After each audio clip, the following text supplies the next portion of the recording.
What the heck? I'm gonna go live.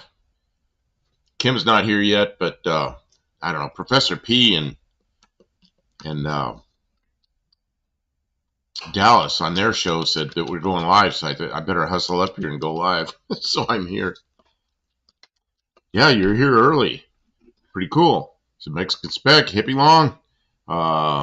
Who else is here? Tavo? I can't see. Actually, I can't see how many people's here yet.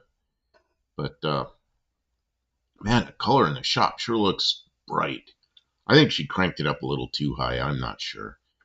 Place is a disaster area. I walked in here. She's got her mini bike all apart. Ah, Hippie Long. Hey, how you doing? Oh yeah, Hippie Long's here too. Yeah.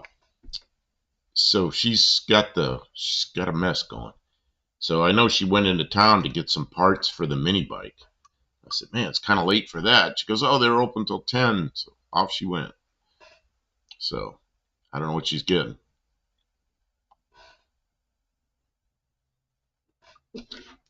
She usually starts this thing out, so I'm not used to like the start and everything. Drinking my this is what I got tonight. Welch's cherry pomegranate flavoring for my water. And yeah.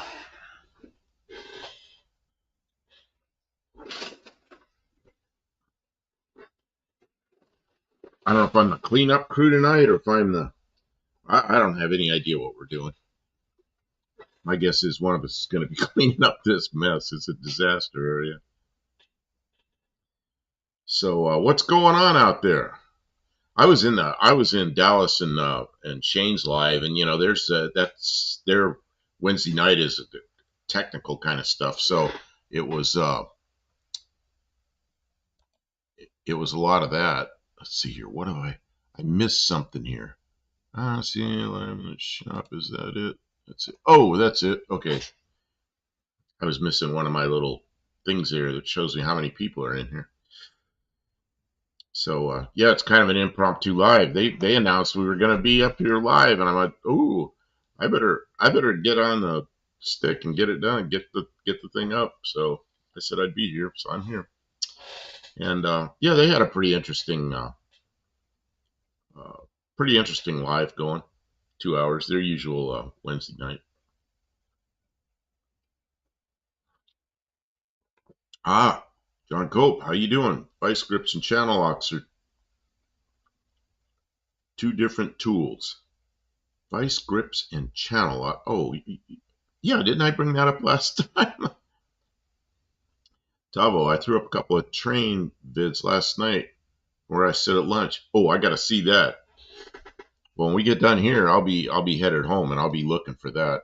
And John Cope, I watched yours today on the showing showing the valve body on Shane for Shane and your book with he's number one in the book and he's I don't remember the number, the last one in the book.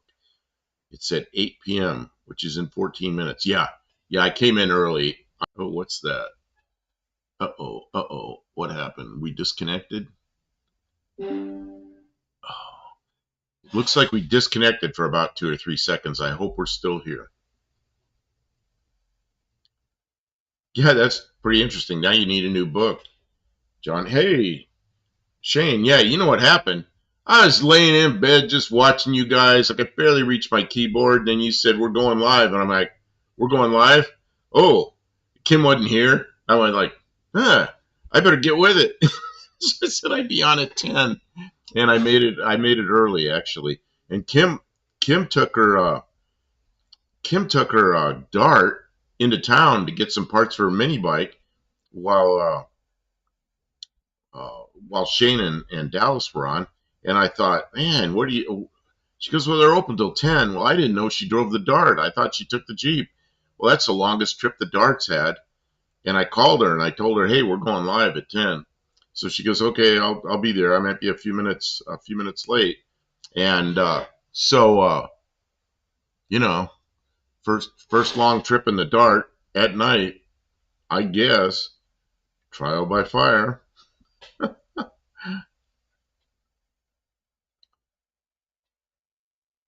Yeah, yes.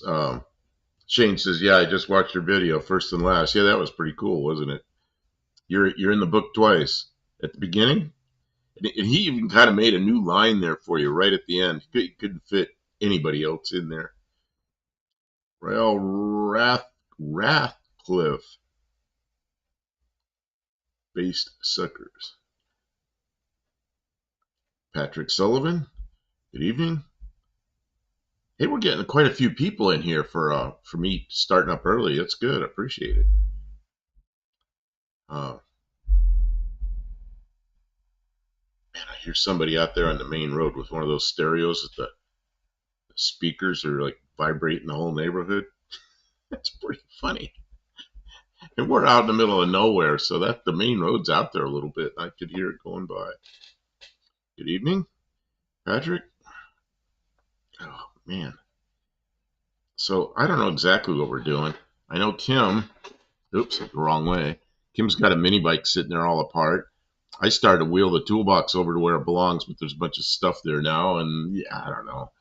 I decided just to come in here and start going live rather than trying to clean up what she's doing. I might really upset what she's doing if I start putting things away right now.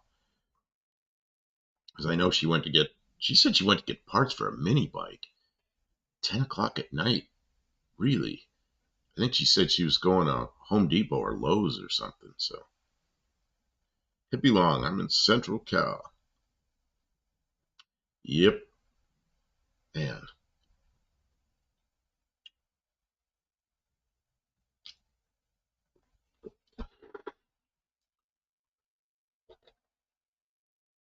do you know what WeHo is? WeHo. WeHo. No.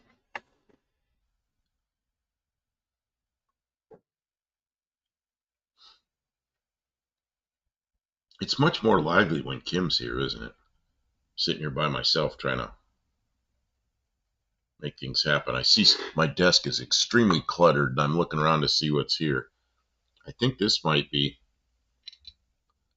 Oh yeah, it's got blue on it. This is off the Spitfire. It's like a fuel cap. Maybe we'll incorporate that into the aluminum car somehow. Maybe not.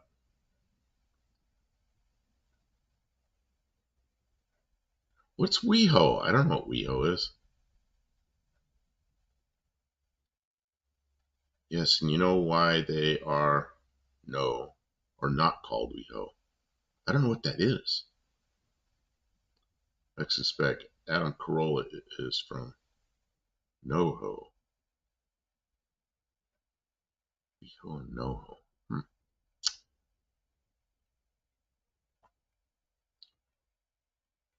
I used to I used to spend a lot of time over at Bakersfield and Fresno area, and there were all the small towns along there. Every one of them had wrecking yards, you know. So I used to spend a lot of time over there, and back when wrecking yards, you could walk through them and they were cheap, and you could get all the pieces you need. Now we don't. The last, the last you pull it. Oh, here goes my camera going crazy already. The last you pull it, blow some air in the holes in the camera, try to cool it off. The last wrecking yard in Clarksville closed. Hippie Long says, "Wow, TV is 30 seconds behind." Yeah, it's weird when sometimes I'll walk around the house while there's a live going, and I'll put it on my phone, and the phone and the computer are like many seconds apart, and you almost can't listen to both. You can't listen to both of them at the same time. You got to turn one down and then walk away.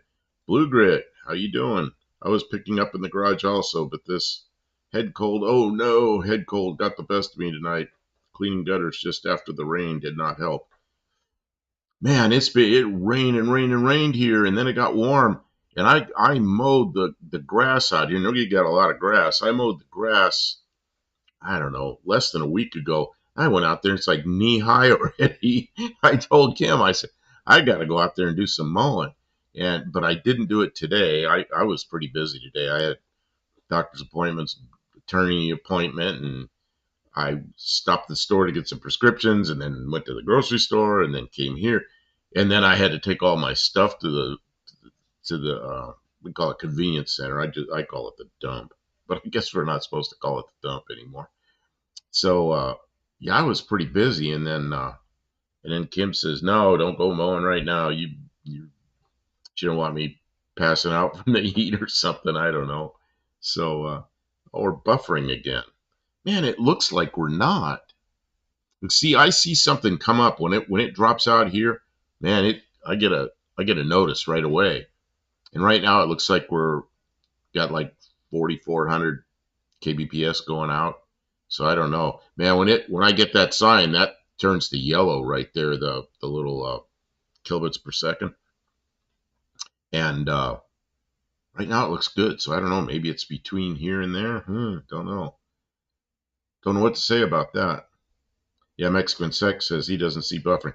No buffering in Mexico, but all the way around to Australia, you get some buffering. Yeah, refuse disposal site. Yeah, what we have here, it's pretty good because we pay $5 a month, which is, I mean, compared to what I was paying in Ohio, it's nothing. And we go to a place and you have to sort the glass and the plastic thing. That's no big deal. And then they get a place for wet garbage. Hey, I heard the door open. I started early. I'm sorry. I'm just sitting here typing in the chat, and a bunch of people in here, so I just went live. Just went live. We had one dropout though. Hey, everybody. We had one dropout. Hey, so how's the Dart doing? You drove the Dart into town and back. I did. She's a regular going to town, right? That's what I said. It's a trial by fire. Oh, and then you went to the house and made something to eat. Mm-hmm. Oh, wow. Where'd you get that bread? What is that bread? It's a bagel. Oh, a bagel. They were in the freezer. You made a bagel pizza. I figured I would make it just in time to get started. Hey, everybody. I'm so sorry. So did you get the parts you needed? I said you went to get mini bike parts at I think 9 o'clock at night. Before 10. I had to laugh at that. Oh, I'm a little sunburned. Well, John Cope and Shane were in here. I don't know if they still are. They were way up there in the chat. But I was talking about John Cope did that. I don't know if you saw his video with Shane's. He's building a valve body for Shane. And he has a book where he keeps track of all these, I think they're billet valve bodies. And Shane has serial number 1 at the beginning. And you go through all this old book, and at the end, I don't remember what the number was, like 706 or something. The very last line was Shane. That's awesome. So now he needs a new book. Yeah, it's pretty interesting. Tavo says, I pay $400 a year above my council rates for the normal wheelie bin collection. Oh, yeah, John's here. Hey, John, welcome to the stream. Oh, no, you're the one that's welcome to the stream. I saw he was already here. He's already been here. Okay, welcome in. Well, I'm here. I watched just Mopar Joe working on one of Professor P's cars. I think it was a Slam 6 car. So then there's another $50 trip to the waste transfer station. Oh. See, we have this place. It's not very far from here. We drive up there, and they say limit is 8 bags of garbage, and then plus all the other things, steel, recycling, yeah, glass, plastic, paper, all this kind of stuff. So, but there's people in front of me. There's somebody pulled in a van in front of me one day, and 2 people got out. I bet they had 25 bags of stuff, and they didn't do anything about it. So wow. I don't know. I never have that many. Look at this. Cope Racing Transmission says serial number 1 and 790. And he put both serial numbers kind of spread apart. He put both serial numbers on it, so it's kind of cool. Real clip 060007. What is that? I don't know. 060 and 007. 007. What did I have? I had something.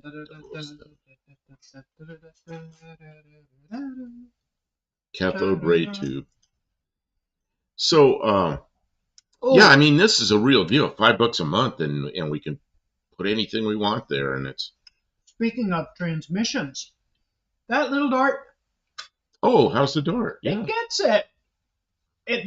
The torque converter's kind of loose, which is nice. Like it spins up real good. Oh, it is. It makes a lot of noise before it really launches. Where'd So you I get don't that? know if that's a factory high stall. Where'd it come from? That's what I was gonna say. Where'd that torque converter come? It came out of that '67 Barracuda. So you just don't know what it is. No, but it was a really nice transmission. So somebody rebuilt it. Maybe they put in a looser converter. Well, and then you had the transmission apart, put it back together. I didn't do anything to it No, I though. I know. You just just looked checked at it, it, made sure everything looked good. and put it all back Very, together. very new transmission. Like there was no wear, there was no material in the pan. Yeah, the fluid was pink and smelled clean before. That's what we had earlier. A drop. It picked it back up though. Yeah, it So picked it right back up, but we had another drop out here. they won't even notice it. Well, they noticed the last one like a second or something, they said. Okay. Yeah, that's 2 of them tonight here. Sorry about that. Dean's playing catch up. Mustard Ketchup. to ya. Mustard tea. Ketchup on a hot dog? Man, there's people argue with that. You know, I think on a hot dog, just a hot dog with a bun, I think ketchup and mustard's fine. But once I learned what a Chicago hot dog was, no, you don't put ketchup on that thing. that's if you don't know what it is, I did a video on it. I did a short, and it was a very good hot dog. In fact, I had to stop and get more of them. And I drove by there today. Yeah, today. And thought, oh, I want to stop and get. No, I better not. I went to the grocery store instead and bought a bunch of stuff. The fuel attendant is here. Welcome to the stream. What's that? Next to last to first. Hey ho, how you doing? The fuel attendant. 3 up from the bottom. Oh, the fuel attendant. Yeah, how you doing? Mexican Specs says a Mexican hot dog has everything, including ketchup. Relish and sauerkraut and spicy mustard. Maybe onions too. Yeah, that sounds like a hot dog. That's I'm starting to appreciate some things about Chicago, because to me Chicago was just all I ever thought about was traffic jams and a pain in the ass. And I just didn't like Chicago. But they have culture too. But yeah, now because of John Cope and because of Dougster, I'm starting to learn something about the place, and it's there's some good stuff in there. The Chicago hot dog's one of them. Blue Grit. Wow, Blue Grit says Anna just had the 4th tornado this year in Potosi. It blew down a building, an AC unit off the roof of the grade school, and windows out of police cruisers. Wow. Took the windows out. Really blasted them. That's crazy. I don't know where she said in Potosi. I don't know where that is. Mm-hmm. Are you all human?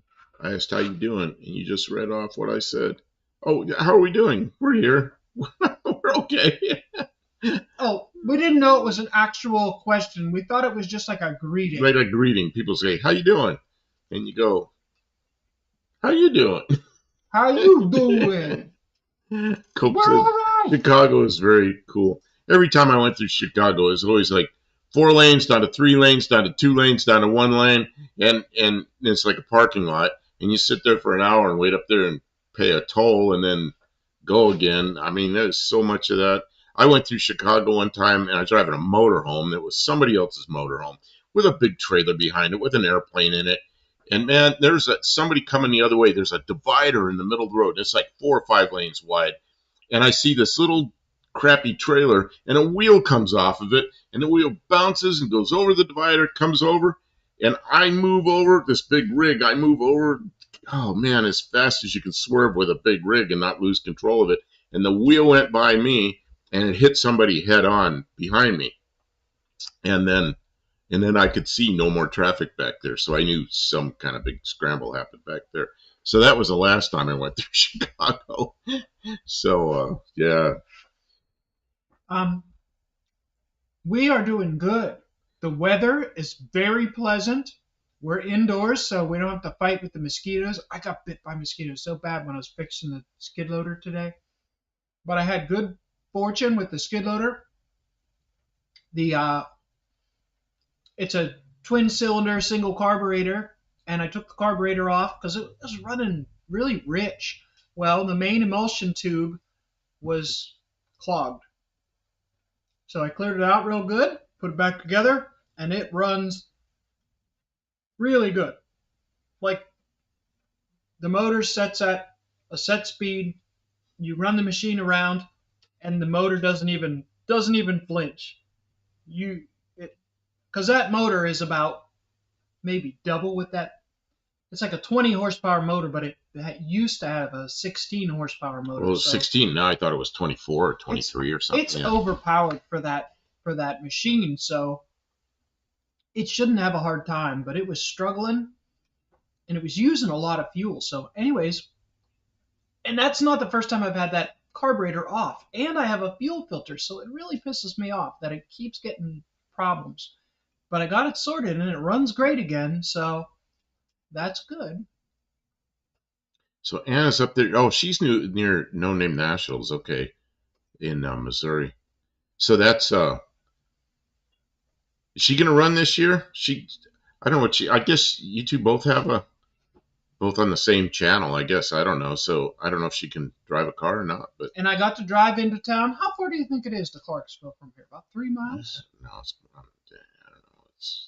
That's a where you call Clarksville. It's like There's 10 people. minutes to There's get to people that Clarksville. call this Clarksville, but This isn't Clarksville. this isn't Clarksville. Yeah. This is So it takes some minutes to get up there. It takes like 10 minutes, 15 minutes to get to downtown Clarksville. So I rode my Dart, my 66 Dodge Dart into town, and it goes really good. The motor is so smooth. It has a nice whir to it, but the rear end gears whine too much. There's a Again. bad bearing in that rear end. That's a different rear end. That's the Why? rear end we just put in it. Well, it was old. It was really old. It came out of an old truck. Well, it whines, but not real bad. But you can really hear it winding up. So the bearings in the rear end probably are bad. That's fine. We'll just make sure it has fluid in it. It'll be okay. Danny Boyd says he got through a toll booth for free because the cops one time in the summer of '87, a cop was behind me and needed to get through. So I went through without paying and never looked back. Yeah. Oh, bong in the car too. Ooh. Whoa! That's all right. He was going after He was bigger going fish after to fry. going after somebody else. Bigger fish. I apologize for eating. I was hungry and I did not know we were going to stream, so I had to make something quick. Run up here. Olive's here. First responder garage is here. Oh, Good hey, evening. first responder. Haven't seen you in a while. Olive, nice to have you. Oh, yeah, it whined, but I thought that was the transmission. But it was the transmission and the rear end and one of the wheel bearings on the front. Well, we fixed the wheel bearing, right? Both sides, the front wheel bearings are all brand new. So Oh, that okay. shouldn't be making any noise. And the transmission is different. And so I can sort of hear, depending on the load on the rear end, I can sort of hear the change in the whine. That's usually a ring and pinging kind of thing because there's a lot of. We did a lot of work to that rear end.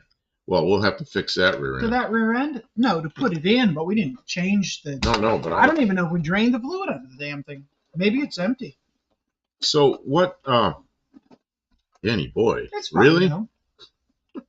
And I went to the Lowe's store to get some parts for the mini bike because I was pissed off because the parts came with the package that I bought, but I can't find the little bag of screws and things that I need to finish what I'm trying to do, and that just made me furious. I went Oh, you and took my calipers with I you. did in case I needed them, but I just went and bought little set screws and whatever those are called, because Those look like a key for a Yeah. keyway. the square keys.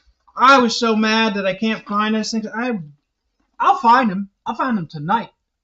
But I went and spent $20 so I could find them. That's you know how that is. You won't find them until you buy new ones. So screw you. Fuel I just attendant went and says, bought it. I just went and bought it. You know why? Because I was annoyed at myself, right? I'm the one that lost my stuff.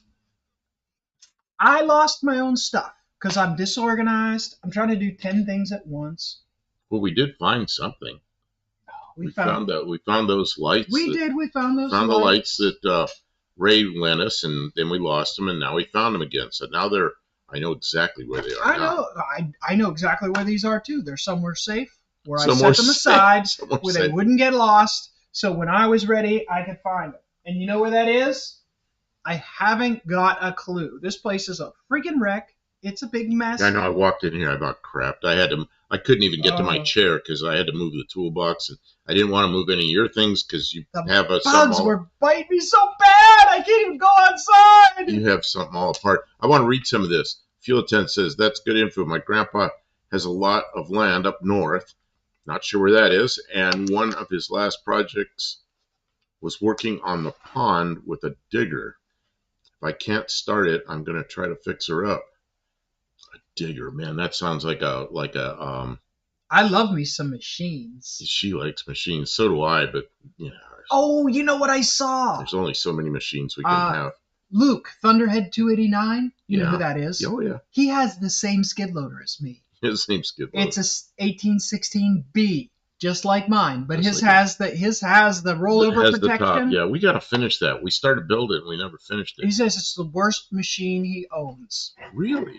He says he said it was worn out, and then worn out again, and then worn out the third time Yours over. is like that. Mine is too. It got used on chicken farm, and they wore it out. And then someone patched it back together and wore it out again, and now I've patched it together. It is very worn out. So what is this? First Responder Garage says, so have the tickets gone on sale? I assume that's a question. Which tickets? Bluebird says, we ran a 66 Mustang last year. We plan on her driving the 67, my favorite year Mustang, the 67 Mustang this year, and our 68 next year, then the 69 and 70. We skipped the 65 because that's my wife's, and she was not keen on the idea. Okay. Are any of them 6-cylinders? You ran a 6-cylinder last year. How fast was it? We're going to run 2 6-cylinders this year. Not in the same car. 2 separate cars. But you got something else. Some screws. I thought maybe that was the stuff that I'm missing, but it's not. Let's see. I have to look through all this. Oh, it says I got to go through this whole shop that way. Digger could be a Midwestern for a backhoe or something. Yeah, I was thinking it was a backhoe or an excavator of some sort. Man, I see these little excavators, and it's like, man, look at that thing. Mm-hmm. But we can't do that. I mean, right now we have bigger fish to fry.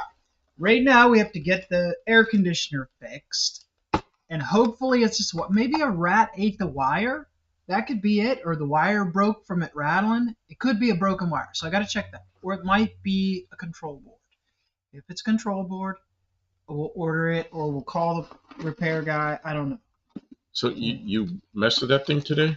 I didn't touch it. Sorry. Okay, yeah, I mean, it needs, what Sorry, we really I need to didn't do is do spray anything. something all over there. What kills poison ivy? That's I what we're gonna have to do. I got to kill that poison ivy. It just takes over everything, and it's I miserable know. stuff. I didn't do it. I'm sorry. I was No, lazy. we got to get rid of that. Lazy and didn't do it. Can we First, plug my? I don't know what you're doing. I need to plug my thumb in because it was dead. Um, It was just alive enough. And then I went to the pharmacy, and my medication isn't covered by my insurance this year. Shouldn't they tell you they're going to do that to you? Some gotcha bullshit. So I got to do something with that. I got to get supplemental to my Medicare Part D because now my medication, the cost of the medicine that I take went from $4 every 6 months to $300. what? And he was like, I know the guy at the pharmacy. Time for a trip to Mexico. And it was like he was like, I can get you the discount rate. Like, I think he was using like Good RX or something like that, and he was able to get it to me for $80. And I'm like, let me see. Because $80 for 6 months supply of medication is not like I'm gonna lose my shirt or something like that. It's like, okay, that's just stupid, but okay. But yeah, that was like a kick in the teeth. Like, hey, Let's see here. The that ain't fair. first responder says still waiting on the custom pistons for the Durango. No one offered a bathtub dish. Steel 9 Napier Oh, and 1 3-pack. Okay, and then I'm trying to catch this before it all disappears, Kim, because it's all going fast. okay, I'm sorry. The fuel attendant, and nothing weird, but since I lost my grandpa, I found myself watching your. Since I lost my grandpa's, I found myself watching your videos to help with knowledge. Well, thanks. I hope we can help, but I don't know. I just talk about stuff. We've talked people through problems before. People have talked to us through problems before too. So I got to do a couple of shorts tonight before we get out of here. yes, too. you do. Danny Boyd rode off into the west. Let's see, I watched the mirror as he flipped immediate Yui. A Yui. I haven't heard that for a long time. 1066 was the quickest, but I do not remember the miles per hour. Oh, I wonder what my 1060. What was that? Was that a 200 or 250? I don't know what engine you had in there. 1066. Mama M. I always say M3, but everybody's saying M cubed because that's what that actually is. But cubed would be more than 3. I don't know what it's supposed to be. Hello, everyone off the bed, but stopped in to push the button. Well, thank you. Well, Rathcliffe, poison oak, poison ivy. Yeah, when I was out west, I got poison oak so bad. I had it so bad sometimes. And then the same thing happened here with the poison ivy. And the same thing happened in Ohio with the poison ivy. I cannot be in that stuff. I'll end up in the hospital. Blue Grit, that 66 corner is really good. It looked like a lot of fun. Let's see here. Danny Boy Mixer. We were coming back from the Grateful Dead. Oh, yeah, you come back from Grateful Dead. Please stop everybody coming out of the Grateful Dead concert. Let's see here. First responder, Dawn soap, salt and vinegar kills ivy. Yeah, and I got some special soap. But the thing is, once it starts bubbling on my skin, oh, he can't go nowhere near poison ivy. He's allergic. It is bad news. He'll die of that, and he's got diabetes, so it doesn't heal real fast. It's just it'll go on for months. That's a no-go for him. That's okay. Danny Boyd, Dawn dish soap kills the hell out of wasps and yellow jackets too. Yeah, we got wasps here. I didn't have to do something with that. Tim's here. Hey, good evening. Wow, we live in a 100-year-old house. No heat in the bedrooms upstairs. Time to swap out the portable heater for window AC. Yeah, we're going to need a window AC for temporary because we're going to save up some money to get that fixed. Kim, I need help with this one. Total Tech. Good evening. Welcome to the stream. I ride a 1974. How do you pronounce that? I don't know. I was looking at it myself. Is that a punch moped? I think it's a Puck or something. Pooch? I don't. It's been a long time since I've seen that. To my job at Burger King. Nice. It's been a long time since I've seen that. Congratulations on your moped. Is that your first vehicle? Like your first job, first vehicle kind of thing, or are you just living on the cheap and keeping it simple and real? It's been since high school since I've seen that name, and that was a long time ago. That was early 70s. Danny Boy, I was fumbling for change to pay. I didn't break out a bill and thought it was some smartass behind me, but realized right away the cop wanted past him. Yeah. Luis is here. Good evening. I'm working on a little mini bike tonight. Show you. Luis says, I'm so happy for this. What are you happy for? That you're here. Blue Grit, Kim, I know a contractor that when he goes to the doctor or pharmacy, he says he does not have insurance because it costs less after he deals with all the deductibles. Yeah. What's not covered. First responder says, push. I'm going to figure it out. I'm not too concerned. It was like. Total Tech says, yeah, that's his first vehicle. Nice. That's a heck of a good start. Where are you from? Where are you at? What part of the country? Or some other country. Can you drive it year round, or is it too cold in the wintertime? You might have to find, if you save up some money, maybe you can find an old car. Blue Grit says it's a 250 with a top loader 4-speed and 380 gear, approximately 22-inch diameter tires. Yeah, probably goes pretty good. Yeah, mine's a 200. I don't know what my rear end gears are. Probably 270 something. I don't know. And yeah, that sounds right. I just want to race Kim just for the fun of it. Her basically stock. Good luck. Dart, and I'm gonna try and get around to getting that turbo put on my car this year. Jeez. We got so much going on. You know what? This little mini bike, we could, if you don't feel like working on the mini bike, we could work on the Spitfire tonight. Which do you want to do? Look at this mess. I can't even work in here. It's such a mess. I function normally in high stress situations. Like that's like my Mean Street Mopar's here. What's up, everyone? I hope you're all having a good evening. Yeah, I was just kind of relaxing, watching Dallas and Shane, and then they volunteered in the stream. Shane says he's up next. Shane says he's coming up next. And I went, oh, I better put my shoes and socks on and get up to the shop. Yeah, get to work. Then I put up quickly put up a thumbnail, took an old thumbnail and modified it, put it up there, and then scrambled up here to the shop. Let's see. Hey, Mexican Spec, nice cars out on Facebook. You got him on Facebook too. You know where he really shows it off. You know what? I don't follow Mexican Spec on Facebook. Neither do I. I gotta add you up, Mexican Spec. No, I follow him on Instagram, and he's got his Instagram site's exceptionally good. Yeah, I've always done the Instagram. If you guys don't know it, this here is going to be a jack shaft. I'll give away my tricks tonight on how this is going to be the best mini bike this year again. That's a little tiny bike. It is a tiny, tiny bike. It is going to be a rocket pack. You know what I mean? Like when a coyote straps himself to a rocket and lights it, and then just takes off. It's going to be like that. Louis says, today I'm watching the Blues Brothers from 1980 movie. Yeah, nice. I know the Blues Brothers. That's a good old movie. Everybody knows the Blues Brothers.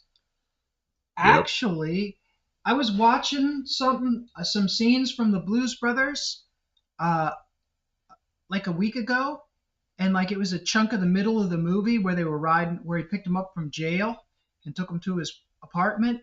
I had never seen that. I've never seen the movie from beginning to end. I've only just seen like the scenes where they're doing music and stuff. I never saw the whole movie. We're on a mission from God. Hey, that's can't ask for better than that. On a mission from God. Blues Brothers.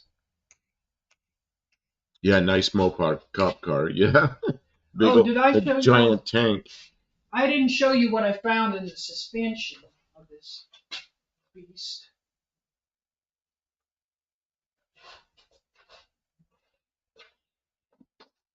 These are only about $10 a side to replace, right? Total Tech says, love the channel. But there's two of those. Oh, what are these? They're the suspension for the Spitfire. So these are bushings that are no longer bushings? Look, if you show them right, they can see how bad they are. See how there's a hole in the side of it? It's supposed to be a bushing, but it's got a hole in the side. What's Mexican Spec saying? Orange Julius, Orange Julius, Orange Julius. What's that all about? Oh, that's a ad maybe? You still have Orange Julius down there? Man, I think ours are all disappeared. 45 years ago. I can't believe the Blues Brothers is that old. It's crazy. Guys, I gotta run a cutter here for a minute. Well, 1980, you were pretty young, Kim. I was. I didn't watch it because it was an adult movie and I was a kid. But I mean, I could have watched it a bunch of times and never did. I never sat through the whole thing because I just was never on. Nobody ever rewatched it when I was there. But I've seen the music scenes, like when they're in the bar with the big fence They're singing and people are throwing beer bottles and stuff like that. Crazy stuff. And Olive says she might make it early night because she's got a long day tomorrow. Well, that's okay. And I'm thinking, I don't have anything tomorrow. And I go, no, wait a minute, I got a doctor's appointment tomorrow, and I've got Really? yeah, it's supposed to be my last one in the physical therapy. Okay, I gotta cut this. It's gonna take a second.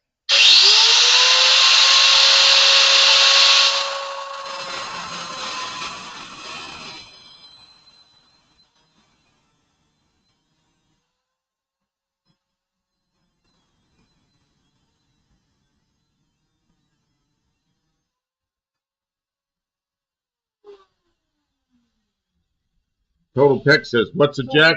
What's a jack shaft? You need to explain that better." Oh, okay. I will. Explain the jack shaft thoroughly. How's that sound?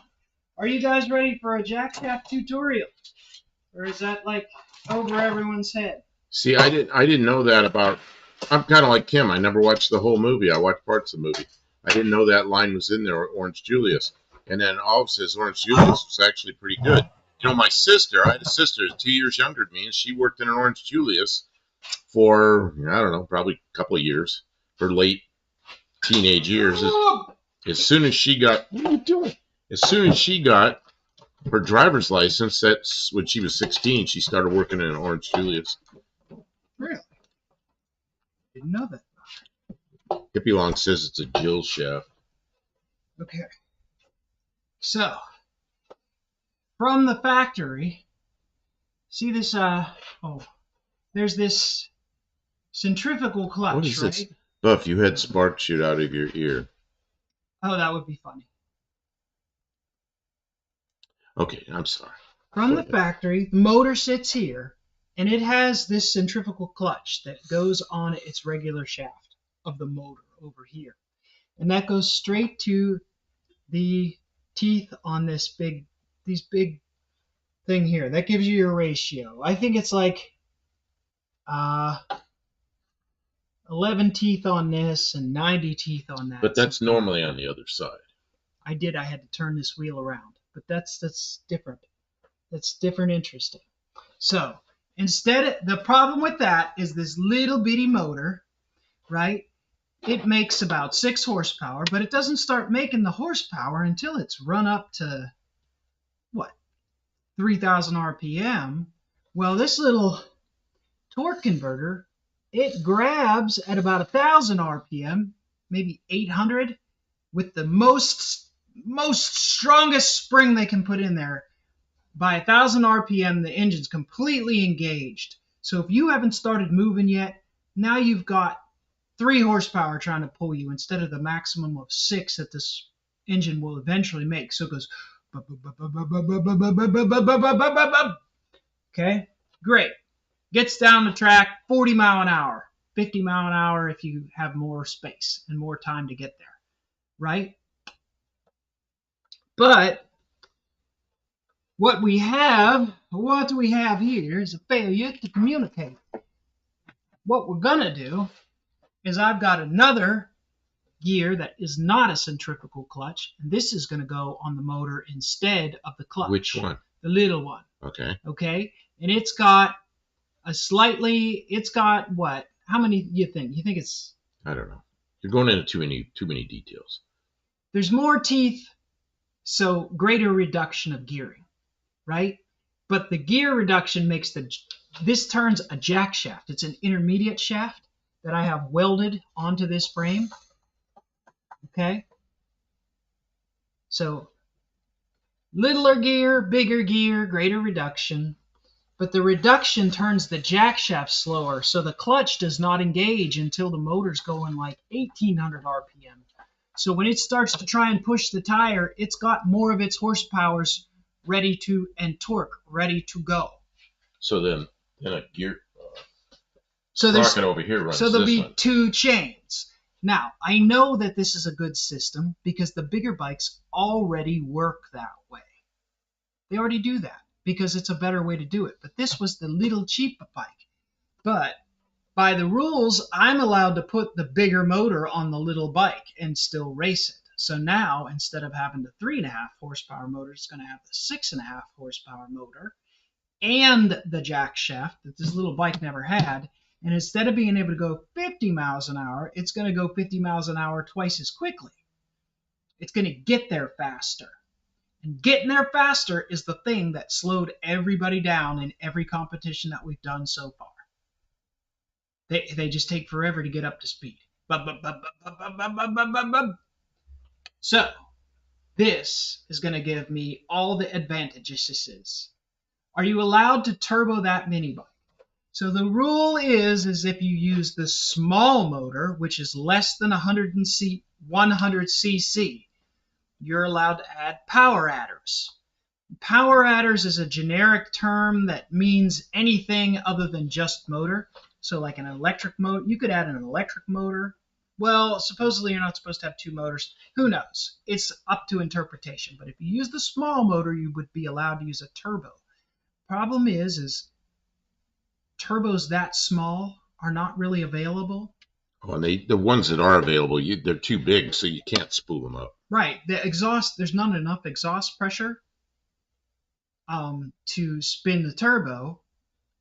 But even if you supercharged a 100cc engine, a 212cc engine, which is the bigger one, is twice as many cubic inches. It's more bigger. So you're using the big engine. And it's so much bigger that even with a ton of boost, you'd never get that little motor to do it. And honestly, if you push that little motor that hard, it is going to bust.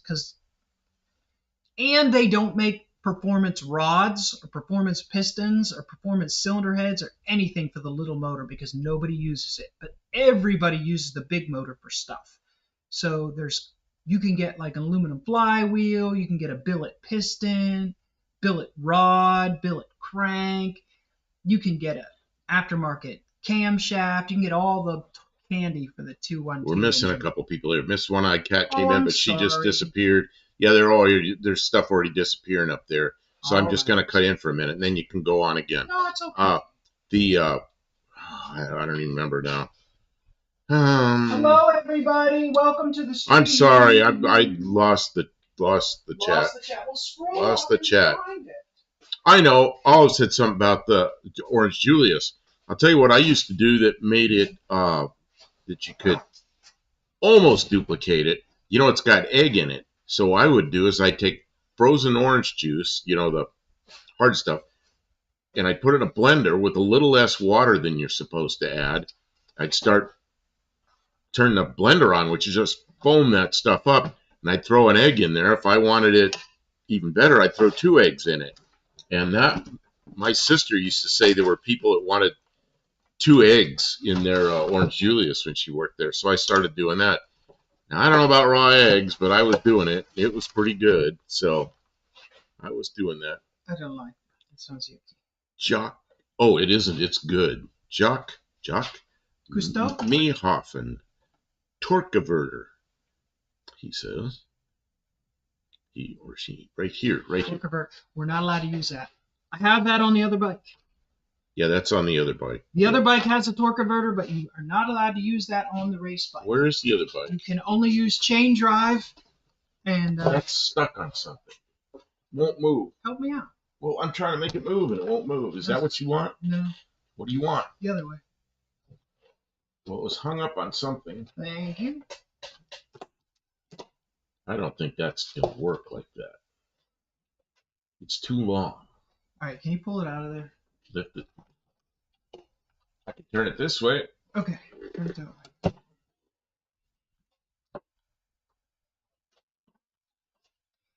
It won't work because it's hooked on some other piece of stuff. There's a jack stand here, so it won't work. Okay, so I got to slide it there. Well, you got to. It's still hung up on that. Okay. Pay attention to that the stand. I got it. Thank you. I'm trying to help you. I appreciate you helping me. I do. It's not working. Okay, it's still hung up on that piece of steel. It's got to go toward you. It's got to stay like that. Is it falling over? It's not falling over. Let it like that. It might fall on me. Yeah, you had worse. Danny Boyd says Orange Julius mixed with mint julep. I don't know what that is. My hands are so dirty already.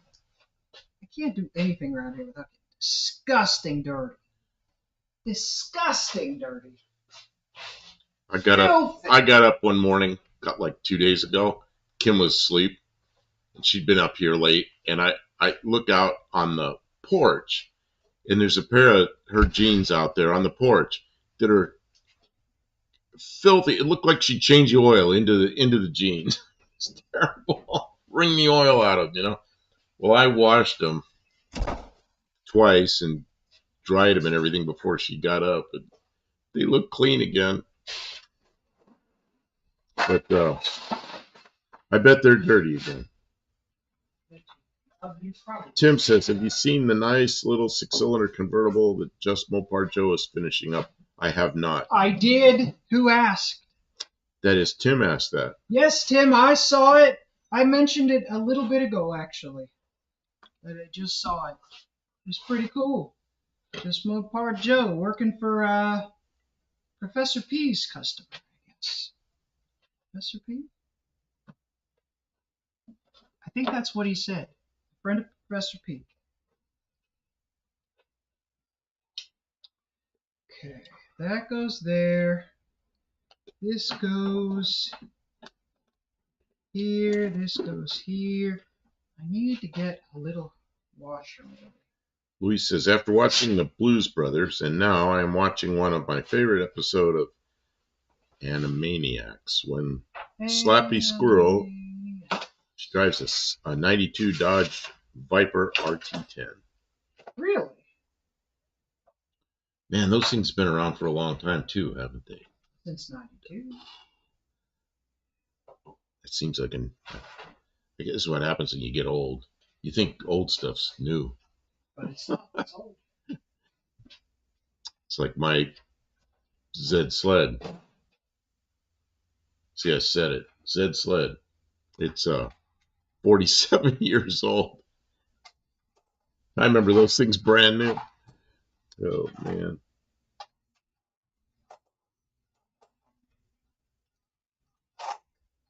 Forgot to buy the washer that I need.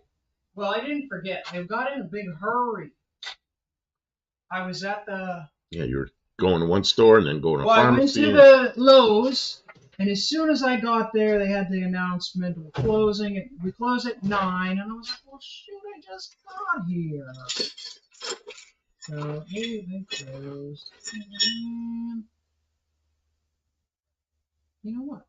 Oh, I do not know what. Okay, let's do that. Oh, a spacer. Yeah, we'll use that. It'll be close enough. It'll rattle because it's slightly wrong. That's okay. Rattle here and there is okay.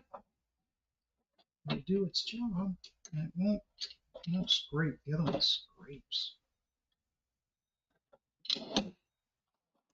That is a nice looking weld, Kim. Did you do that with my MIG machine? I did. That is really good looking weld, especially for a MIG machine. Man, Well, you're getting good with that thing. I did okay. This one's alright too. It's welded on both sides and everything. It's pretty good. Tim says, I'm trying to talk and I'm scrambling the words up. Tim says, I still remember my demon being new, but I don't remember last week. Oh, well, you know what? That's old coming. Stray Bullet goes, a mini bike? Yep, a mini bike. She's putting a jack shaft in it and changing the gearing to make it go like crazy. Go like crazy. Make it go better. It is gonna Putting the centrifugal clutch on the jack shaft so the engine speeds up much more before the clutch engages, and then you'll have some power off the line. Don't tell anybody my trick. Well, you just blabbing it all over the whole As far as world. I know, nobody's running a jack shaft on their bike.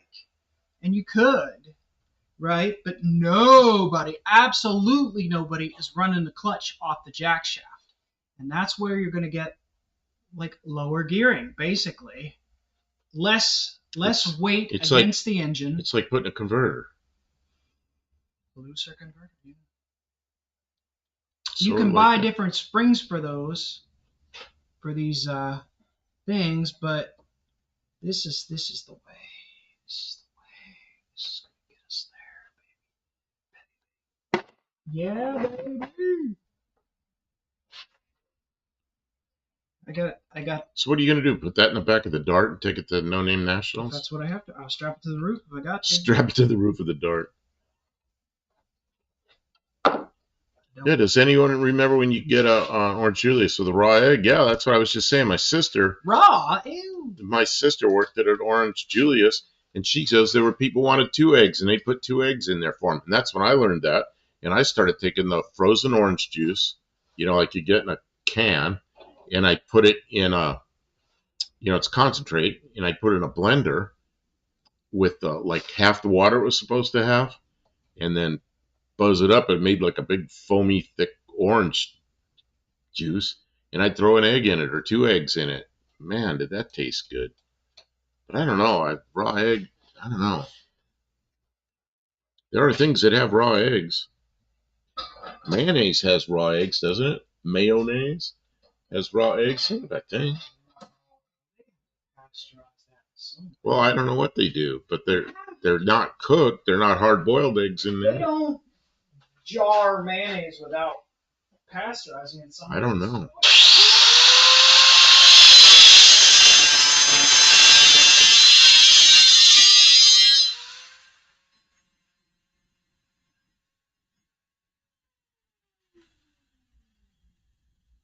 Ken, you done? She over there grinding, making a lot of noise. Stray Bullet says, doesn't a jack shaft use a lot of horsepower? No. Look, how much horsepower would that use? It's light. Well, and it's geared so much lower. I'm sure there's some drag there, I'm not but saying not there's much. absolutely no loss, but like, no, it doesn't use a bunch of horsepower. It's not the more rotating mass you have, yes, more horsepower, but it's not a lot of rotating mass, and it's got bearings. It's good. Danny Boyd says, I like eating orange juice concentrate straight out of the can, like a healthy sherbet. What did you... Out of the can? That's too acidic. You have to. What you do with the orange juice concentrate, if you're hungry for that, get a blender, a good strong blender, and some ice, or get crushed ice, and dump some of it in the blender and a lot of ice, maybe 2 parts ice and 1 part orange juice. That'll make you a really yummy, and that'll cut the orange juice down some, because you don't want to drink that much straight orange concentrate. Man, they use that to clean things. You'll burn your insides out. Stray Bullet says, what about eggnog? I don't know much about eggnog. What's eggnog? She'd been drinking too much. What's eggnog made out of? And we begged her not to go, but she forgot her medication and she hobbled out the door into the snow. What? Who knows what I'm saying? No, I don't know what you're talking about. Somebody knows. Raw Dog is here. Welcome to the stream, Raw Dog.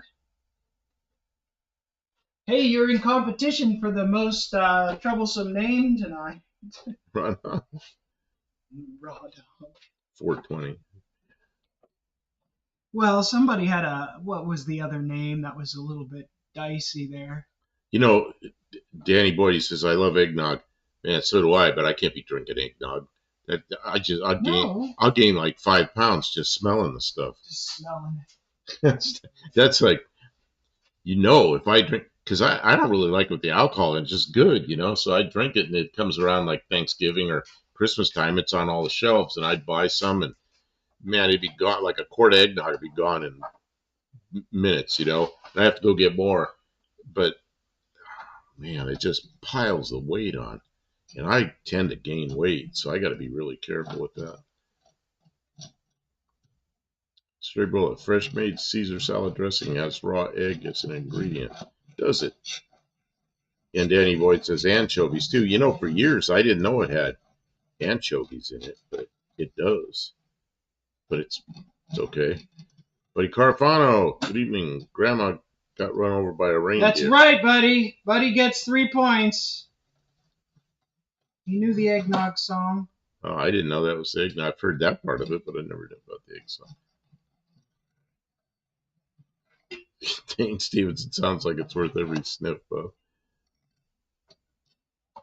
Stray Bullet. I don't know why they don't sell eggnog year round. Yeah, I would. Yeah, I would have liked. I would have been 400 pounds. You could probably get eggnog most of the time. It's cheaper eggnog season. When the nogs are in season, it gets cheaper. Oh, it says eggnog is milk, heavy cream, eggs, and spices. Heavy on the vanilla, nutmeg, and stuff. And then you add booze if you wish. Oh, that's right. Another thing they add is too much damn high fructose corn syrup lately. Yeah, they put that in everything. Yeah, I'm a label reader now, and I can't eat any of that. So it's like most everything in the store I can't eat. Danny Boyd, I love anchovies. I've tried anchovy paste on frozen pizzas. It's good, or it's okay. You know, I was riding a tow truck with a guy, and we were hungry. It's late in the afternoon, and he ordered an anchovy pizza, and I thought all I'd ever heard was all the horror stories. But I was hungry. It was giant pizza, and we just started eating it. You know what? It wasn't bad at all. It was pretty good, but I was pretty hungry. Danny Boyd, I hope they ban corn syrup. Yeah. Yeah, that's not good stuff. It's just not good for you.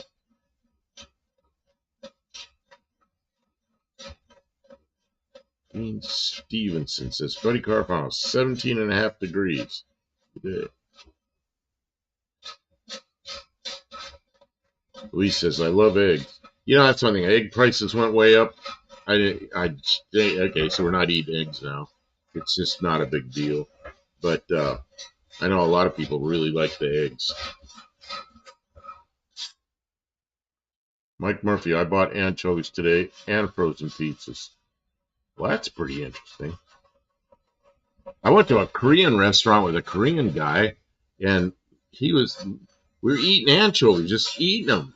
I'm like, that was a little strange. Mrs. One-Eyed Cat says, I'm here and I've been here.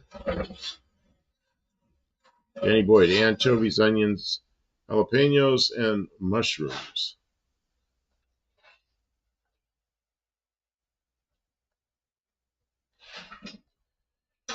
Oh, says Danny Boyd, it's not great because it's more fattening to most, but my gripe is it's cheap, so they put it in things because it's cheap weight. It's cheap weight and oversweet. Mm-hmm. Why is it in my damn bread for toast? Yeah, I don't know. I just, when here we go. Camera's going nuts. Blow some air in the camera. Try to cool it off. Now I got a cord in the way. I think so. I don't know. This picture went all nuts.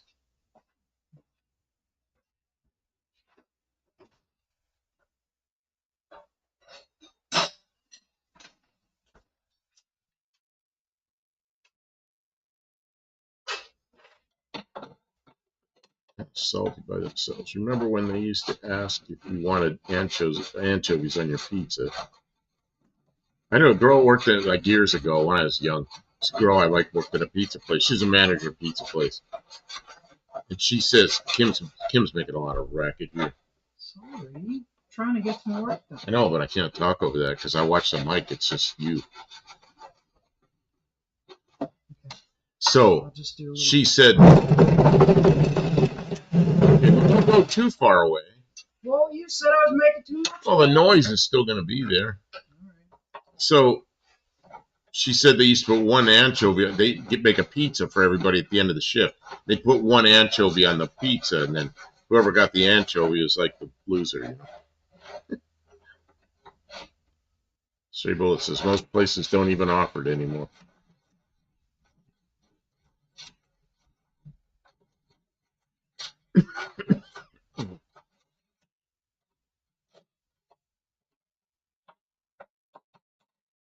Lee says, "Whoa, it's so heavy."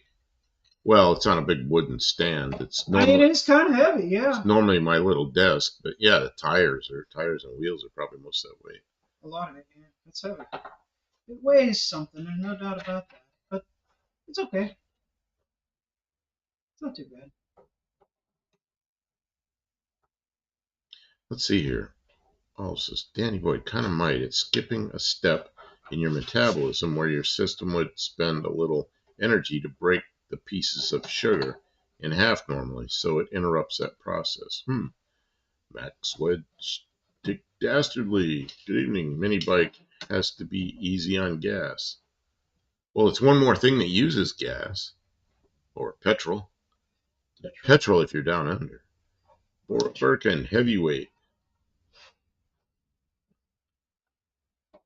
And welcome to the chat.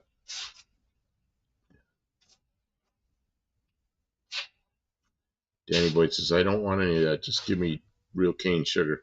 Yeah, I can't have that anymore either. I'm drinking this artificial sweetener, which is probably not good for me. But actually, a lot of this stuff I wish it would come with far less sweetener. Because the sweetener, here we got ads again already. Ads are interrupting me now.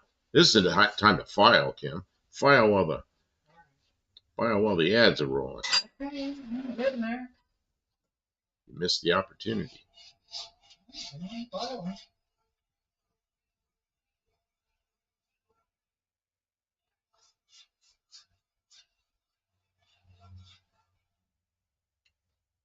Gasoline, not petrol. Well, down under it's petrol, isn't it?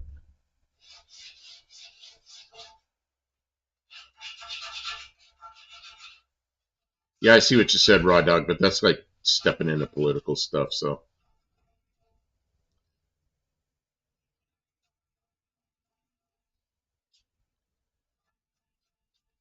Z, not Z. Yeah, so you're gonna convert New Zealand to America speak. American English. How do you think so many get diabetic though?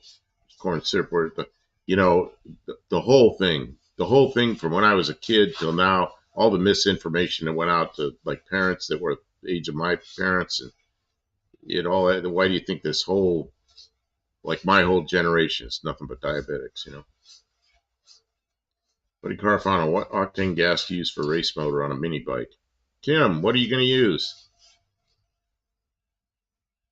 She's not paying attention. This motor just uses regular gas because it is not anything special as far as its compression ratio or timing. So, as of right now, this motor just runs regular straight 87 octane gas. Higher octane won't make it run better because it's just doesn't have the compression or anything that for it. But you could make a motor that ran on better gas, but that's not this. Danny Boyd said, just does not sound as cool as Z. They don't call it New Zedland. Oh, it says Zeeland is a place in Holland. Is it in Holland or is it Netherlands? See, I got schooled on that by a guy that lived in the Netherlands.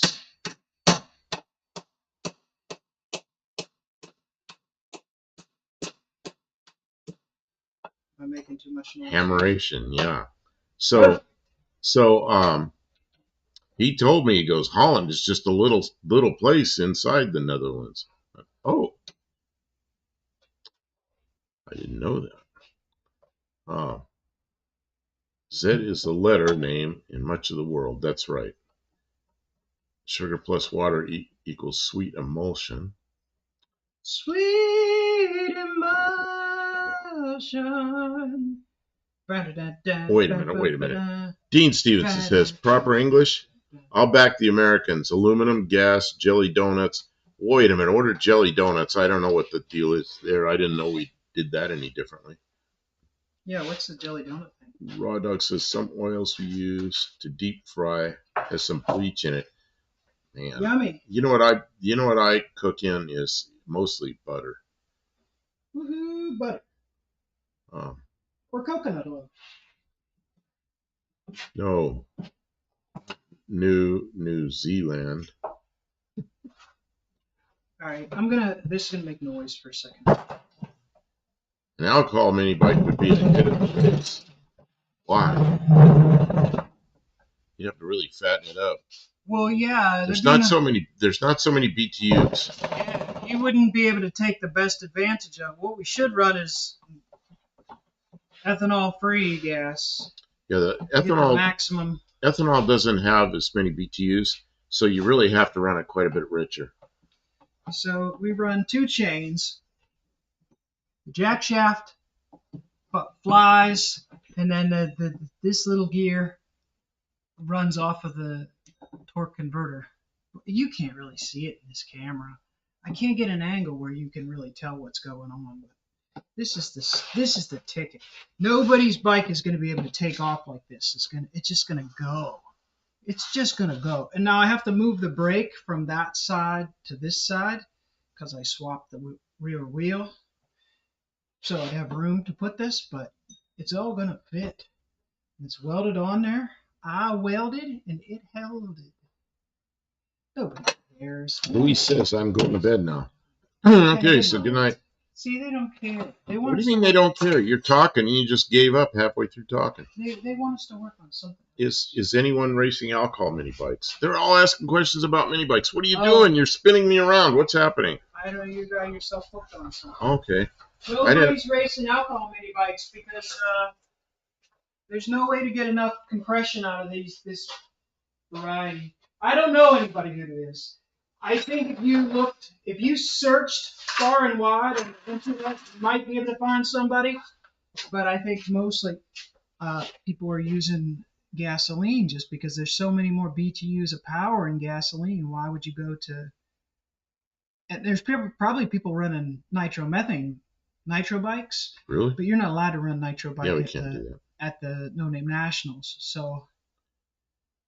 I mean, if I run anything else, it'll be avgas because it's 100 octane, but not really because it's 100 octane, because it's 100%, and we know it's 100% gasoline and not alcohol. Ruddock says we need a nitrous oxide bottle. You're not allowed to run that on the big engine. You can on the small engine, but not on the big engine.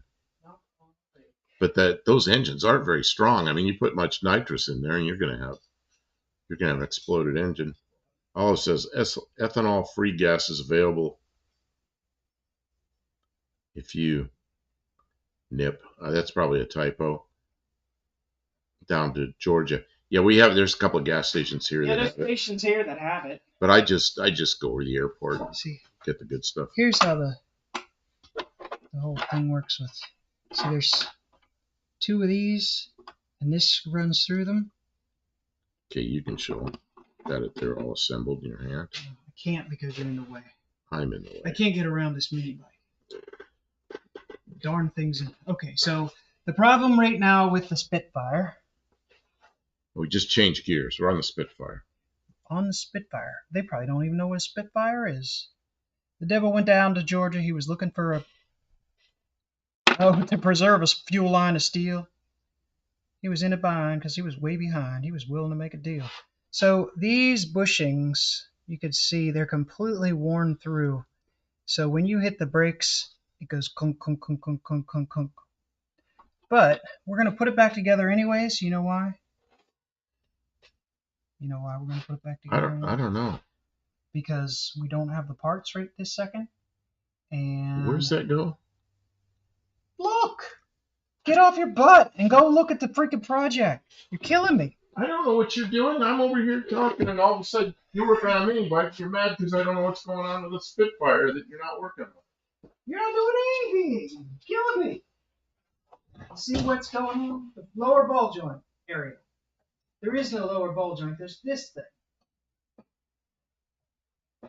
It's like go-kart parts on that car. Okay, it's the trunnion. Yeah.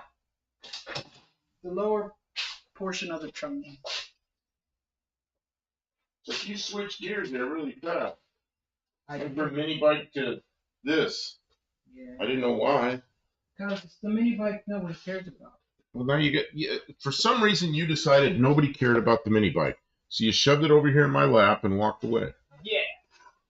So now it's yours. I don't want to steal it. I'm like really close to it now. So I don't know. I guess Kim thinks nobody likes her mini bike. Nobody loves me or my mini bike. Danny Boyd, I've had a nip or two of ethanol.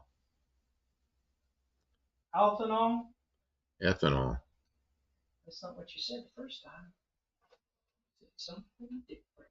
Yeah, Tim says he uses ethanol free in his mower and power washer. Yeah, I think, what were you using in the chainsaw, Kim? In the chainsaw. Were you using my avgas or something else? Oh. I was using avgas while we had some. I think it's all gone. We ran out of avgas. I'm going to have to go over to the airport and get some No, avgas. no, you aren't. I remember you saying that the lady told you weren't allowed to go. I don't remember why. Tim got to be power washing with gas instead of water. Uh-oh. Don't light it on fire. Yeah, I don't know what to do tonight. I don't know. I'm just working.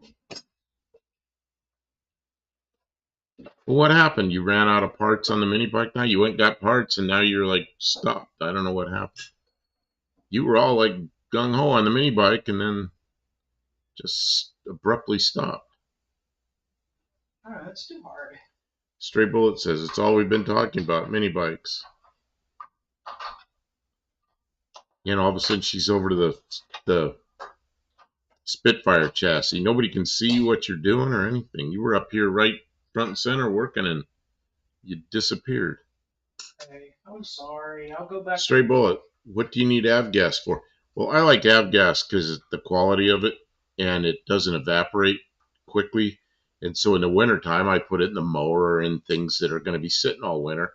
And then it doesn't gum up the carburetors and everything because you can take an airplane and have it sit there for years and it's fine.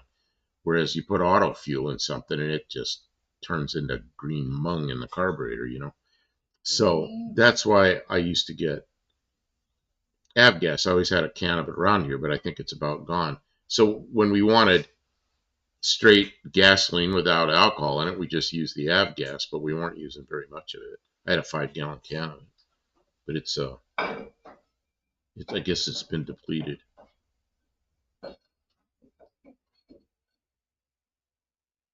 Oh, Dean says piston engine airplanes. Straight bullet. Yeah, I mean that's what it was intended for.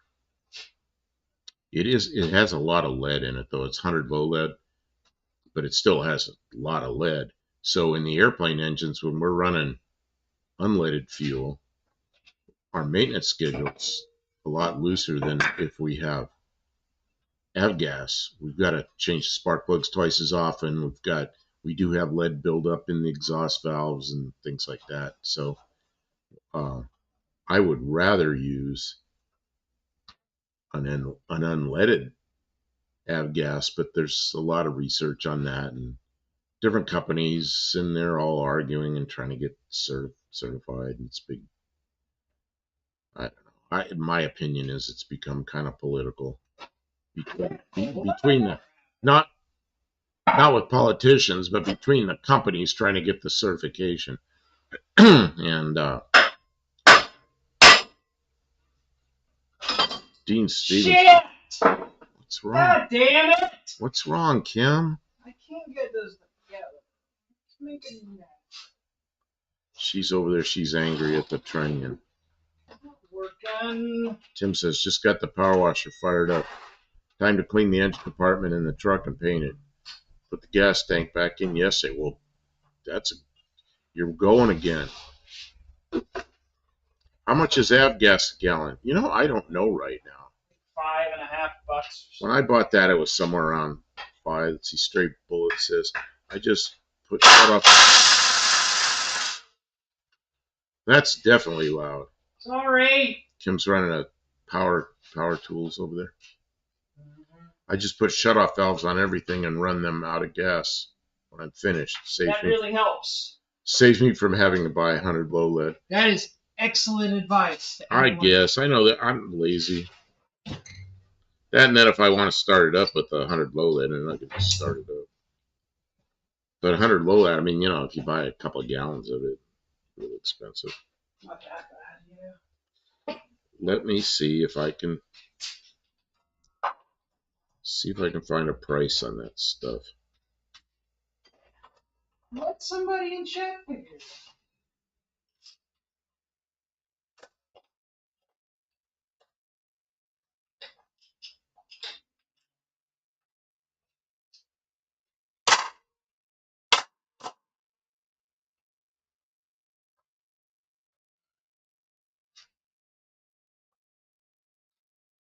I don't know. I'm going to have to spend too much time looking. Yeah, if somebody wants to look up how much avgas is in Tennessee area.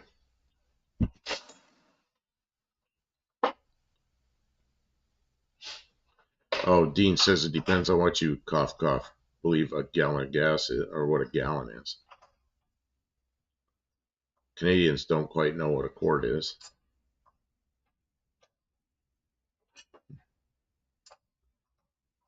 Tim says got some rust converter and black paint, so it's time to get out of the winter couch mode.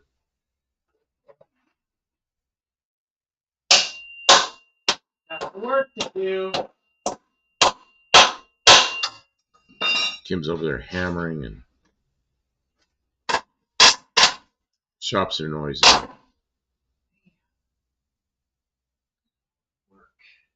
Audio video gas. Oh, avgas.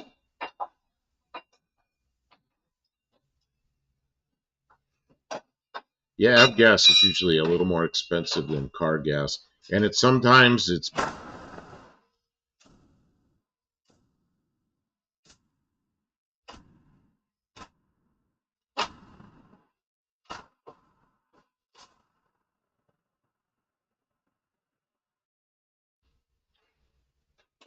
That was Kim running. I know it. Just stopped the microphone. She was running a big old some kind of wrench.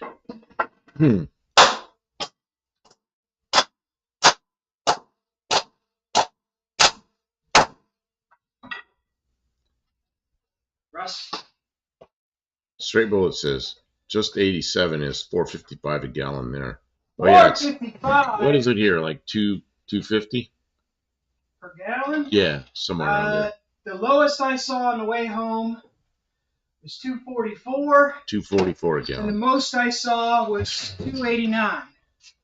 It changes depending on where you're at, whether you're in Clarksville or which county you're in, and the whole thing. And on my way to just to the pharmacy was that big of a spread. 40 cents difference. So let's see. And Buddy Carfaus says 6.03 a gallon for aviation fuel on average. Raw Dog says in Tennessee in 2025 will likely vary based on the location and FBO. Yeah, fixed based operator. That's what they call it. The business at an airport's an FBO. But the national average is 6.02. Okay, that's pretty close. Straight Bullet says I don't even know what 100 low lead is. Yeah, it's 100 octane low lead, and it contains lead. It's for aviation use only. Yeah, it's supposed to be for aviation use only. But I use it sometimes for other things, but not a lot of it. You're not supposed to run it in your car for Definitely not in the car. For a couple of reasons. It messes up catalytic converters because it's got lead in it. But if you have an older car, you could run it in it. But then you're not paying the road taxes. So even though it's more expensive, you're not paying the taxes you're supposed to pay. So can't advocate for people to do that because it's not legal to use it on the road. So Raw Dog says 87 in Wisconsin is 388. Wow, you're more expensive than we are by quite a bit. Yeah, we were like, she said 244. It was something like that yesterday. But there's a gas station right next to my doctor's office, and when I parked there, I noticed it was like 240 something. Tim says got the yard work and sprinklers done. The wife's Beetle's front brakes replaced. Oh, it's that dumpster. No, it's Tim. I was sore for 2 days. Yeah. Truck time now. Straight Bullet. It's probably $7 or $8 a gallon. Nah, it's more like $6. Dan E. Boyd says 100 whatever that word is, liters. Straight Bullet. I've known about 100 low lead for 40 years, Bo. Oh, I don't know what it costs here. Oh, I see. Okay.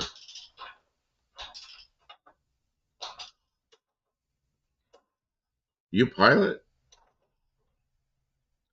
I flew a lot, but I quit doing that. Oh, straight bullet because in California it's probably $7 or $8 a gallon. Yeah, it probably is. California is always more. This one-eyed cat. I almost lost my van Sunday night. I almost lost my van the Sunday night cause I had a gas line pop off by the engine. Oh no! Yeah, my Zed sled started leaking fuel one night. Oh, that was terrible. So, and it was parked with the nose down, and it was a line up in the engine compartment. So we just cut it off and shortened it. But it was a piece of crap rubber hose. So I replaced it in here like a day later. And I did a short on it. Maybe I did a couple of shorts on it. Yeah, I don't want any fuel leaks.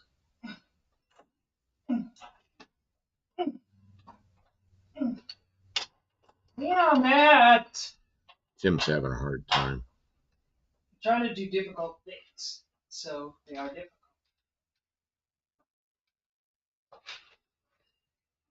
They are, in fact, difficult. Difficult things. Maybe I should swing the camera over there. You know what I'm going to do is get camera B going and make you work. Talk about that for a while. Rodog says in April 2025, the average price of 100 low lead F gas in the United States was $6.52 per gallon. However, California typically has higher fuel prices due to the unique regulations and taxes. Oh, man! Put it together without all the pieces. Oh, man! Buddy Carpano. Put it together without all the pieces. That doesn't sound good. That's so dumb. What's the difference between diesel and off-road diesel? Red dye. The taxes. Yeah, because the red dye, you're not supposed to have it on the road because no road taxes. I lost 3 gallons of gas that night. Oh, man, 3 gallons. It's a lot of gas. Unique as in stupid. You know, somebody that was in the business, gasoline kind of business, explained to me why California is kind of high. And what he told me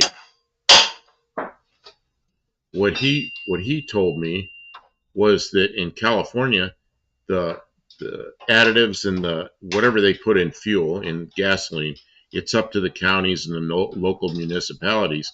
And then there's places like Tennessee where the whole state, the requirements are the same for the whole state. So when they send gas to California, gasoline to California, all these different formulations, they've got to, it's costly to deliver exactly what's needed to the stations in that municipality. And that's one of the things that makes it so expensive there. Danny Boyd says, looks like tranny fluid. Yeah, it's about that color. It's probably, yeah, of course it's a lot. Looks like red dye. Yeah, it just looks like it's got red dye in it. I used to buy a lot of that for when I had, in Ohio, I buy home heating oil to run in a furnace, and it was red. Yeah, they don't want you cheating them out of their money. So the DOT will pitch if they see red in your on-road tanks. Yeah, like a big old fat ticket, right? I don't know what they do. Do they stop you right there? Or do they write you a ticket or both? I don't know. I don't know what they do. Yeah, you don't want to get caught with that.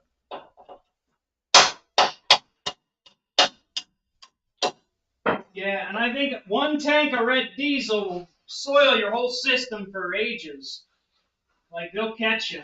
You'll be really screwed. The refineries are moving out of California.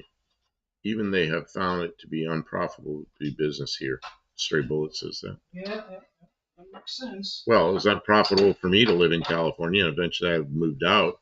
That was in '91 because it's just They only want the rich people there. too many rules, too many regulations, too many costs. And the rules and regulations add up to costs. See, and if you can't afford it, they're okay with you leaving. If you're going to do business in a town, let's say that's just in that town, let's say you're a plumber, and you do business, your people you're competing against are plumbers in that town, that's not going to make a lot of difference. But if you're manufacturing something in California that you're going to sell outside California, that you're going to have people that are outside California that you can't compete with them.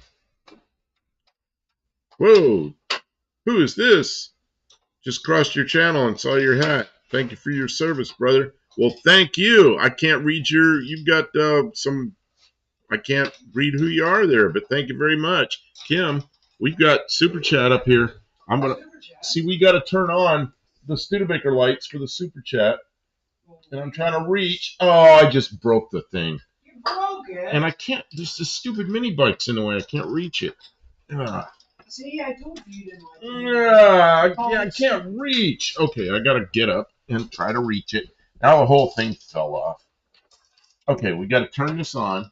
I'm going to win this fight. Thank you for the Super Chat. Kim's usually does a dance for the Super Chat. Now I gotta go around. The whole stupid wire fell off. I gotta move this mini bike. It is 100% in the way. You better be all down. Oh, this is such a word.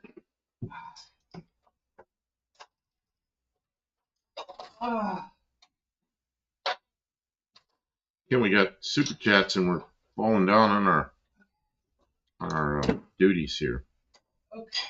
Now somebody's gonna give me crap for saying duty. Oh man, I can put this wheel back on now. Why am I having so much trouble with this? Because it's all. Because I'm in a hurry.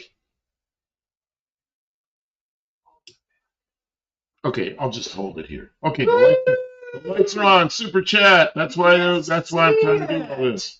You're not even aimed at it, goofy. Oh man, I don't know. I'm just. Thank you, Mr. Name that is unusual. Kim always does the dance for Super Chats, and we always turn on the Studebaker lights. Whoa. Okay, now I'm dizzy. Except my clamp fell apart. Okay, I'm going to try to fix the clamp. Now that we've found an error. Whew. Kim, do you have any pliers handy? Like something that really I could put the squeeze on this? Do we have anything handy? For what? Pliers. I can squeeze the shit out of this. Oh, I know. The toolbox is right there. The crimper. Those big crimpers. Big crimpers? I'll get them. Are they in the keys?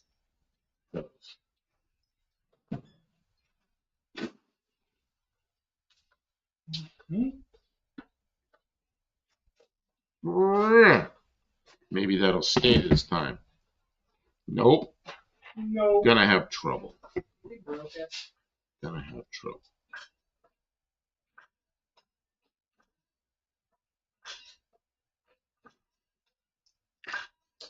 Oh, this won't stay. Just won't stay.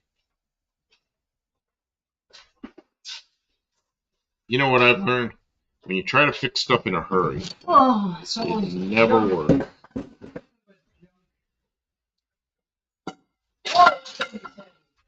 I think it's heavy. I don't know why they can make that so heavy.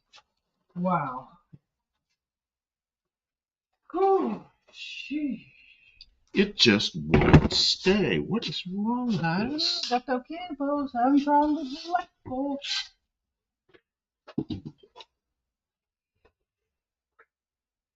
The native Mexican reservation has the cheapest fuel around. No way, Stray Bullet.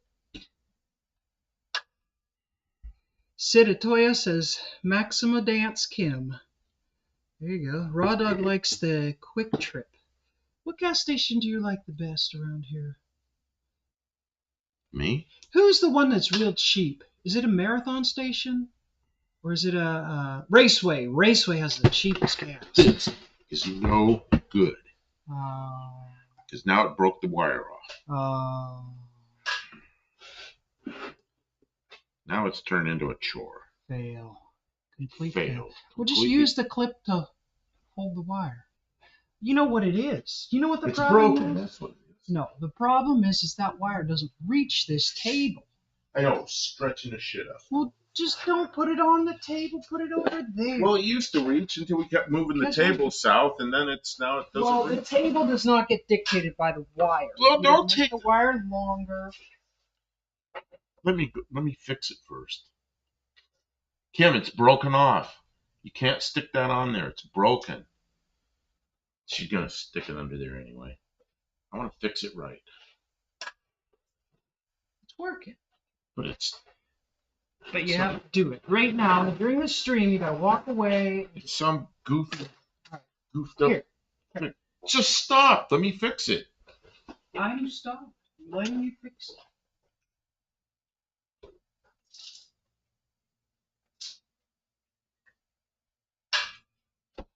I can't fix it right now. Why not? Because my hand's shaking and I'm trying to be in a hurry, and hurry is not the way to do shit. You know that? You just can't hurry and do stuff. Let's see here. Sid Atoya, California Smog BAR, Green Gestapo. Okay, it's over here now. Best gas stations your guys states. Yeah, we what is that called? Raceway? Racetrack? Racetrack.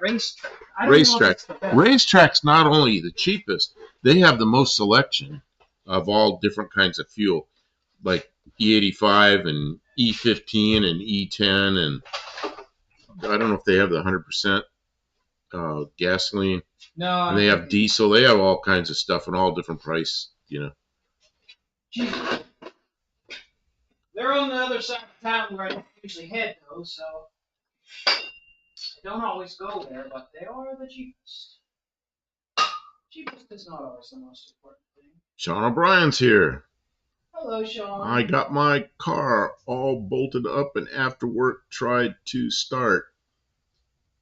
Nope, 180 out of time. Isn't that fun? Instead of redoing the head, I dropped the oil pump to turn the shaft 180. Then I break the carbon button on the distributor cap. Oh no.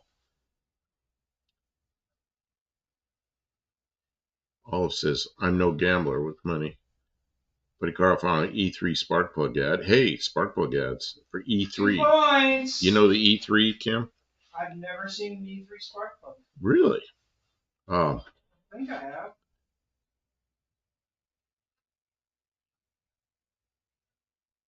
Yeah, and Olive says, hey, buddy, they still make those?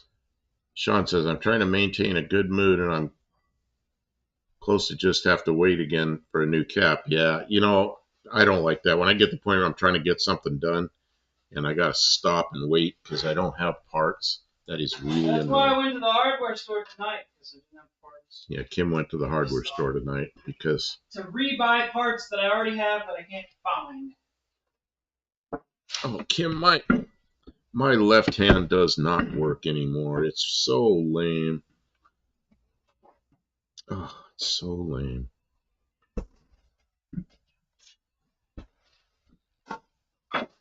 That's what I'm doing all this physical therapy for, trying to get my left hand to work again. I can't even strip a wire. What is wrong with me? I did it. I stripped the wire. I think. Now there's a piece of insulation stuck in it. Almost. Yeah, I really hurt my neck and my arm and my hand. Google Chrome ads. Mike Murphy. See, you got to give him 2 points, Kim. Okay, I give you 2 points. Good job, Mike. Lester LeSaber's here. If no company will supply gasoline to California, they will have to go mostly EV. Yeah, won't that be fun? That's how they're going to run the power plants. I guess that doesn't use gasoline. It uses some other kind of fuel. We don't care as long as they sell the cars. Somebody else's problem. How am I going to fix this? How am I going to fix this? I need more tools. You know, that's how it is when you work on something. You always need more I got this big pile of tools arrived. I kept adding more.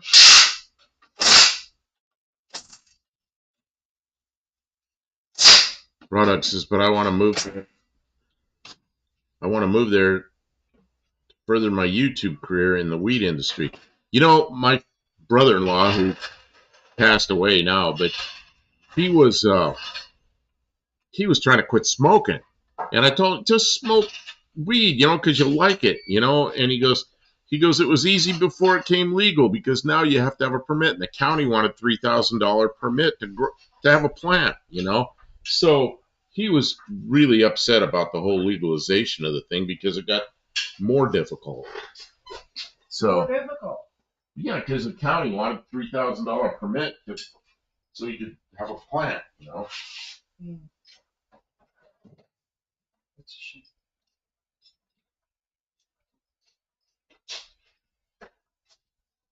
I'm looking for a number 1 Phillip. Good luck, right? Oh, they're all in that bag right there. This bag right here. Every one of them is in there. I don't know why. Yeah.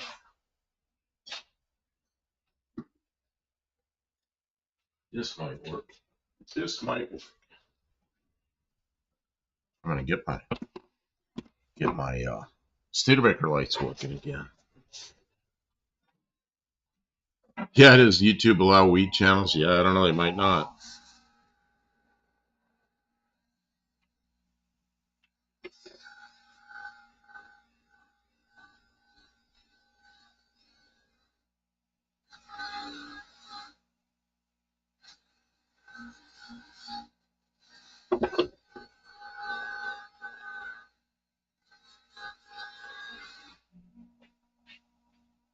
Weed's not even legal here.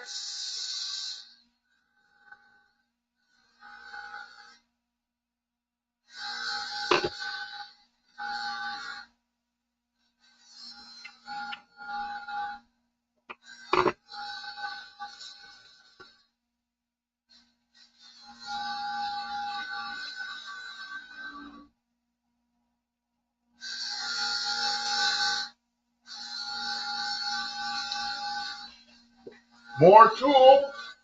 More tools.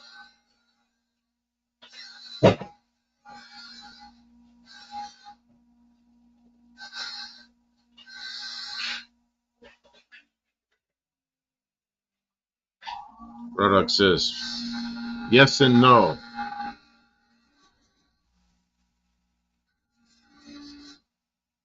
Well, is the yes part enough that you can have a channel?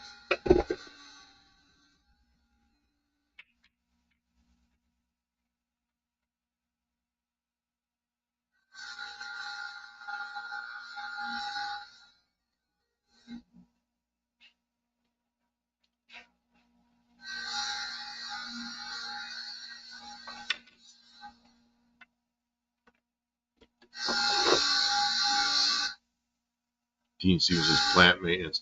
Oh, it says a pot dealer I knew here was a conservative. He was both upset about the money spent chasing him and the potential legalization costing him money.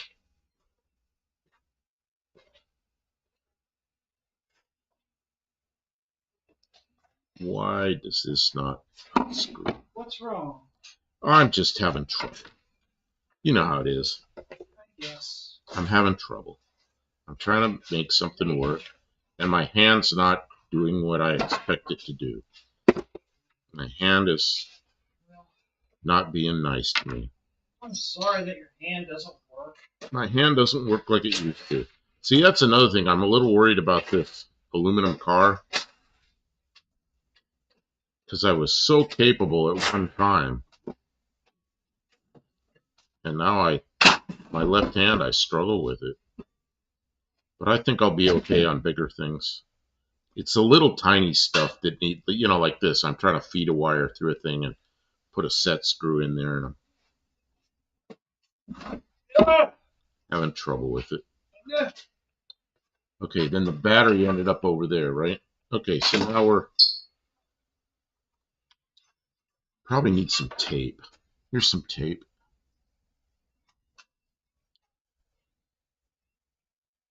I doubt he paid taxes on his illegal business, though. Rodog says, I watch many weed tubers. Really? That's a big thing on YouTube? I've never. I don't know. I don't watch that kind of thing, so I don't know. You know what? I'll bet you we don't get that on YouTube because we're in Tennessee. Rough, lighten up. We hear you fine. Don't raise your BP.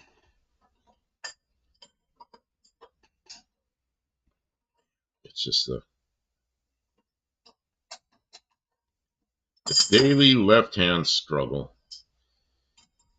On big things, I don't have any problem. It's little tiny, like trying to do little exact kind of stuff. It's really hard.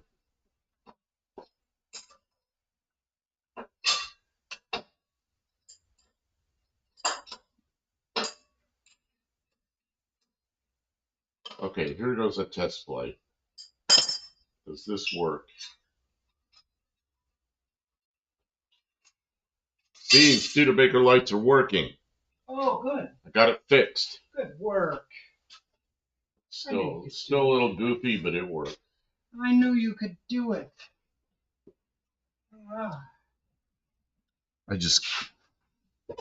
This hand can do anything. This hand is like, it's not like it used to be.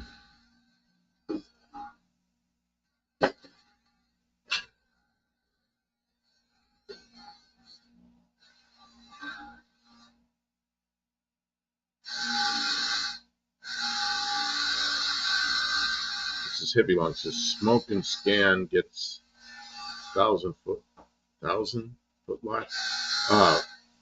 Well, but polish things with that hand strengthens the supporting muscles. That's the one thing in physical therapy. It's something up in here and it's all down. It's more than one spot. And I'm working all these things, these squeezy things, and all these straps and trying to hold stuff and do stretching exercises. And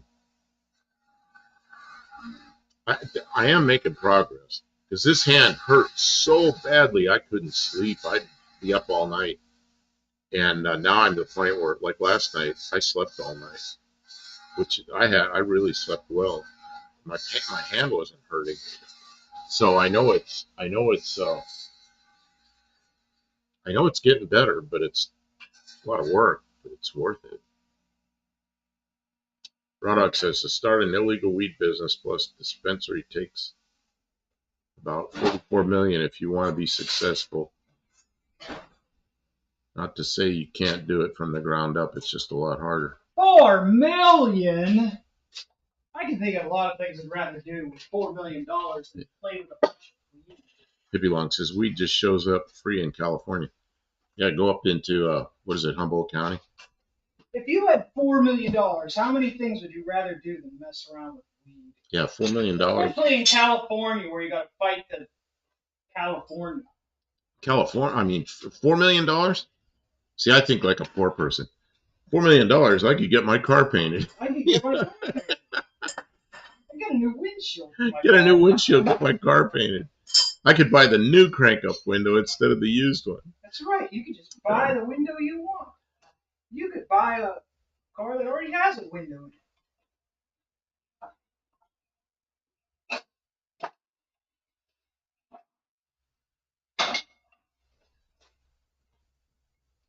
Oh, Paul says people still came to his old door when I switched apartments. Dean, oh Buff, you're missing out. Weed tending live shows are great. Huh. Hippie Long, Buff, you ever puff? Not really. Nah, he's not. I I was around people that were smoking a lot of pot. And one time a guy hands me some, so I took a big hit off of it. Man, we were drinking beer too. My throat felt like somebody set it on fire. I was like, I don't ever want to do this He's again. still coughing. I'm still coughing, yeah. So I drank some beer in a hurry, and oh, look at this! Yeah. Oh my God! I can't read your name. If I think it's Arabic. Is that Arabic? I don't know what that is. Uh, I wish I could. My son speaks Arabic. Maybe he could read it. It's $10 super chat. Well, good Super luck to chat. her. Yo, sorry your lights broke, man. Just wanted to say thank you for your service. It's humbling to see you, and I assume your wife doing what you love. We are doing what we love. My girlfriend left to USMC boot camp yesterday. Whoa. Well, you could. I'll thank her too. Wish her luck. Yes. Man, it was 50 years ago I went through that. I was in the Air Force for 10 years, and then I worked on, I did civilian stuff, and then I worked for the Navy as a contractor actually, I worked for the Navy for a good long time as a contractor. Then the same company, I did work for the Air Force and for the Army and the Marine Corps. I worked for all four services as a civilian contractor. So, yeah, I spent a lot of time around that stuff. Let's see here. I'm going to put up, see, we're back to making this work again. Kim. Are you? Yeah. Woo! But now it's the wire's a little short, but I think I can do it. Okay. See there, now it holds, but I've got what I really need to do is put a switch on there.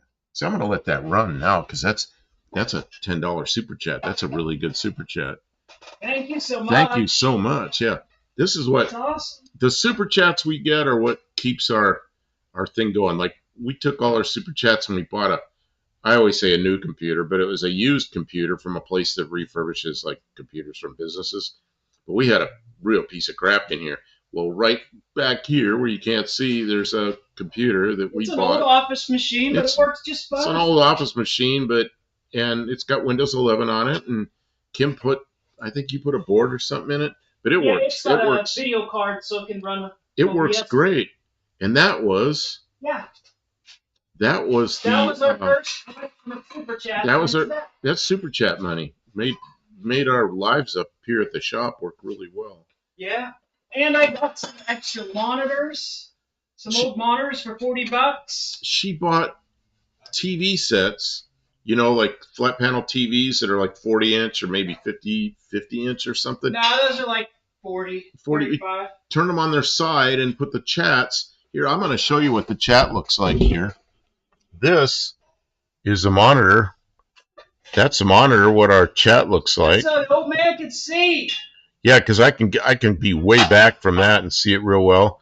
And then, oh yeah, there's like us and us and us and us. And back up there is that computer we bought for whatever the heck we paid for that, $150 or something. Yeah, it wasn't expensive, but I know how to set them up so they'll do the. So, yeah. Yeah, I mean, that's what we use our super chats for. It's pretty nice. Keep the lights on. It really helps us out. Stray Bullet says that translates into ruffles. Ruffles. Oh, the what I think may be Arabic up there. I'm not sure. My son he speaks Arabic quite well, and he's so that's sometimes I'll tell you how well it is. One time we were watching something, and he says, I think that guy's Palestinian. He's speaking Arabic. How can you tell? He goes, well, because it's really perfect Arabic, and that's typical of Palestinians. They speak very good Arabic. And I took this off the you can't see the Studebaker there. So, but he spent a lot of time in Iraq, and he says Iraq, it's a lot of more slang, and it's not as proper. Yeah, and he could pick out accents. I thought it was pretty cool, Yeah, Hippie Long says, thank you, girlfriend, for future service. Yes, thank you to her. Hey, Buckdale Camp. Yes, what's up? Do you think you could record the procedure that I'm doing here as part of a video I can do that. with the GoPro camera that is like right in front of you on the table? Okay, let me turn this off. And maybe even point that camera over there so they can see sort of what we're doing. I don't know. You can't Like do that. all these things at the same time. Okay, I've got that camera enough so they can see you over there, but there you're kind of one corner. Okay. Oh, I see. There's some paintbrushes here, and there's a camera under the paintbrushes.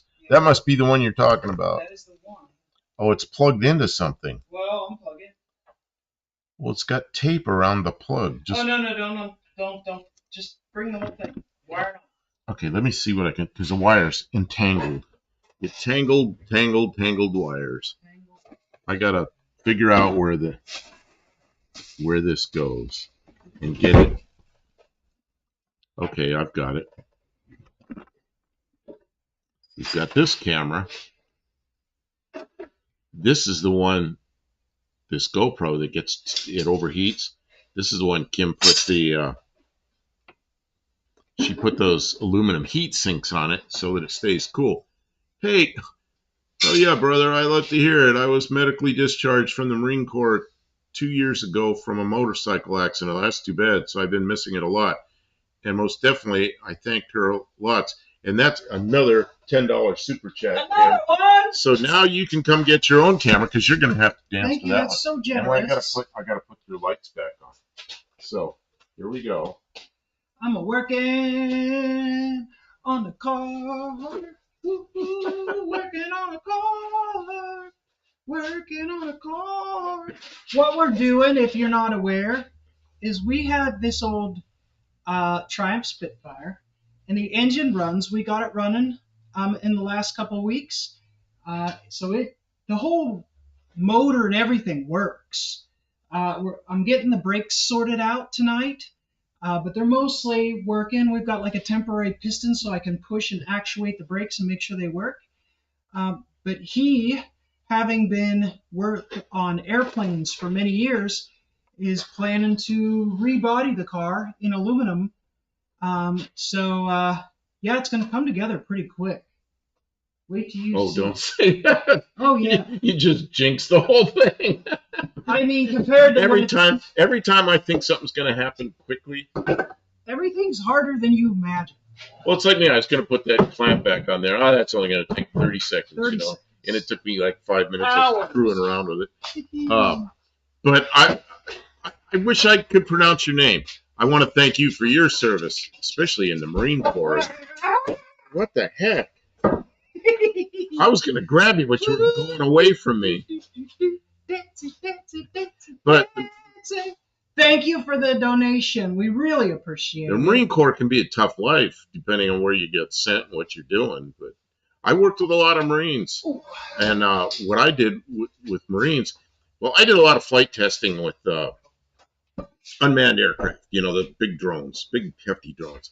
And we had Marine Corps personnel that we trained to fly.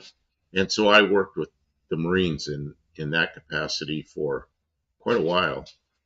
And then they all went away and trained other people. But I had a lot of good memories of working with the Marine Corps.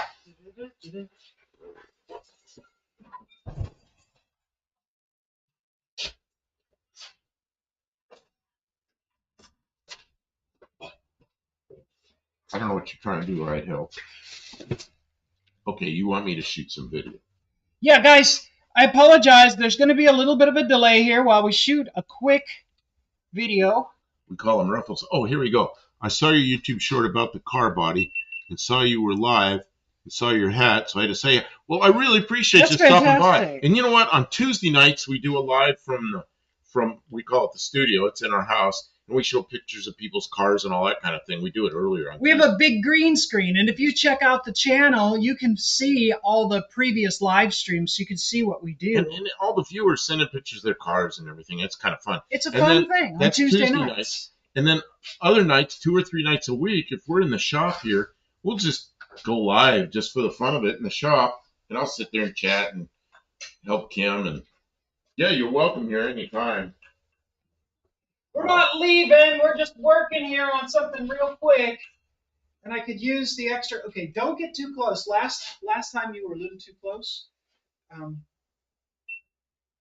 It's too close. Yeah. So don't get too close. We need some overall perspective. So we're working on the brakes on this Spitfire, and it's a dual piston setup. It makes it really tough. I've got an old lawnmower blade and a crowbar, and then clamps on both sides to squeeze the pistons back in. Get close so they can see the pistons. You told me I was too close. Well, now you gotta get close for a minute. You see the two pistons? I see that. So this is a specialized setup that I made this tool out of a bunch of junk. And this looks like it works. This is gonna work. You push on one side until it just goes right in. Yeah, but if you try to do it any other way, it fights you. Man, does it fight you. So here you go. This is your trick on how to get a dual piston. And I used a little bit of brake fluid to lubricate. Never use oil. Use brake fluid to lubricate that piston. And there it is. It's all the way back in like new. Let me try to do it so I can't see it. That's all right. I'm gonna take these off. I'm gonna take it off and then we can see. Yeah, I can edit it. Okay, there you go. One piston's in. All the way back in. This one's ready to go. You set it up the same way from the other side. You start with the lawnmower blade. Okay? Start with the lawnmower blade. Put the piston there. Put the crowbar, put the foot up so that doesn't interfere. Doesn't interfere, right? Then you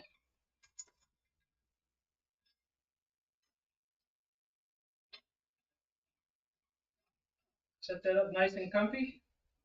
Gentle. Okay, now it's going to want to fall apart. So this is the part where it gets a little harder. You need 4 hands, but you can do it with 2. And then once you get everything here, you just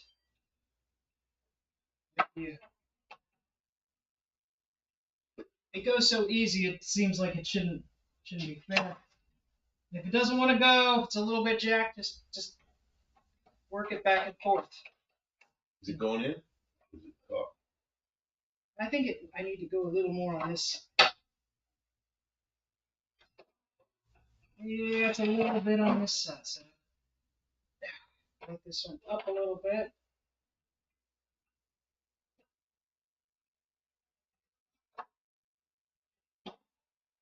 Well, of course, it doesn't work when I try and do it beginning to end. There it goes. Yeah, that's not smooth. There, now it moves. Once it's going, it's easy. Yes, goes right in. All right, that's how you do it. And then we'll have sort of working brakes on the Spitfire. That's it. That's it? Well, okay. I mean, we got more to do, but that's it. Yeah, but that's this crazy contraption. Showing how the contraption works. Yep. Okay. Okay. Do you remember you hold the button on the side long, and then it shuts the whole thing off? Yeah, that shuts the whole camera off. Yep, I remember that. Okay, let's see here. Hollywood, Tennessee in action. Hollywood, Tennessee. Hollywood. Like the Hotel California. But cars never. I can't get this to turn off. You know why? Oh, I think I turned it off. Nope, I didn't turn it off. My left hand is not strong enough to push that button. Well, just set it down then. It's fine. It won't hurt it. I use my right hand. Okay. There, it's off.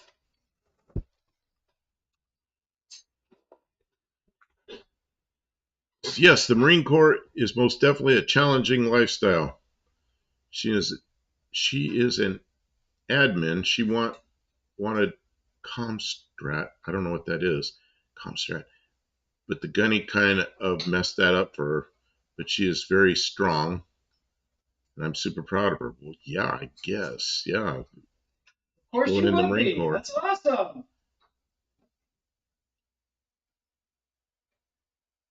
Dean Stevenson put a question mark with his name. So, no, that's not his name. That's something else. The cars leave, but Kim dismantles them first. That's a stray bullet. Oh, says, yeah, Dad was Marine infantry.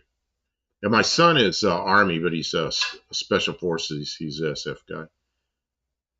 and he's been in for a long time. Long time. Yeah, he's been in for 20, He's 25 years. Announced his retirement. Yeah, he's going to retire here pretty soon.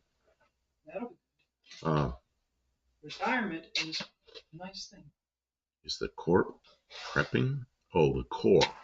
It's the core prepping. Now I know what he's talking about. Ruffling. Are there mushroom shops in California? Raw dog. Are there mushroom shops in California? If I wanted to go buy some shrooms, I knew people that were into that. I know people that are into that. But I never messed with any of that. Pete Stevenson, the action of ruffles. Ruffles.